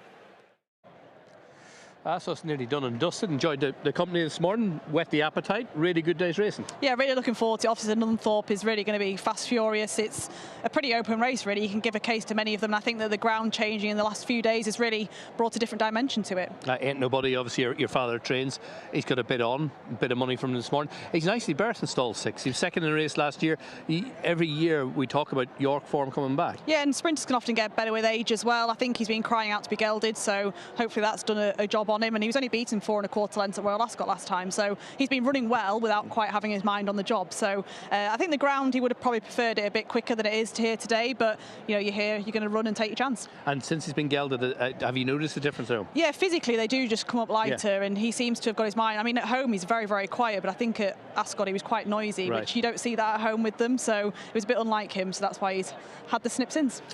You'd be delighted with stall 6 because there's loads of fancied horses and loads of pace around there. Yeah, it looks a place to be, and like you said, it should be plenty of horses to take him into it. He's a quick horse himself, but I think we'll probably just take a time, slot him behind the pace and see what he's got left at the finish. Gimcrack, another Yorkshire horse with a big chance, a Rapo goal for Michael Dodds and Conor Beasley. Yep, 3 from 3 so far. Probably the form horse really coming into this. I would just like to keep an eye on him in the prelims because he was unruly in the gates at Beverley one day and he was withdrawn, and I would just keep an eye on him here because it's a long sort of pre-race. Yeah, you've got to lead across the middle. They come across the course, they're parading when the race before is going off, and I just keep an eye on him. I know at home they said they haven't seen signs of that, but the fact he has been restless in the stalls, he did a stalls test, obviously passed that fine, and he was fine last time at Newbury and impressive, so hopefully it'll all go well, but he's unbeaten. Yeah, you've got to walk right across the middle from the stables over the back straight, and then the razzmatazz over here and get down the start, etc. I think here and Ascot are probably the two places where 2-year-olds can sort of boil over slightly. Yeah.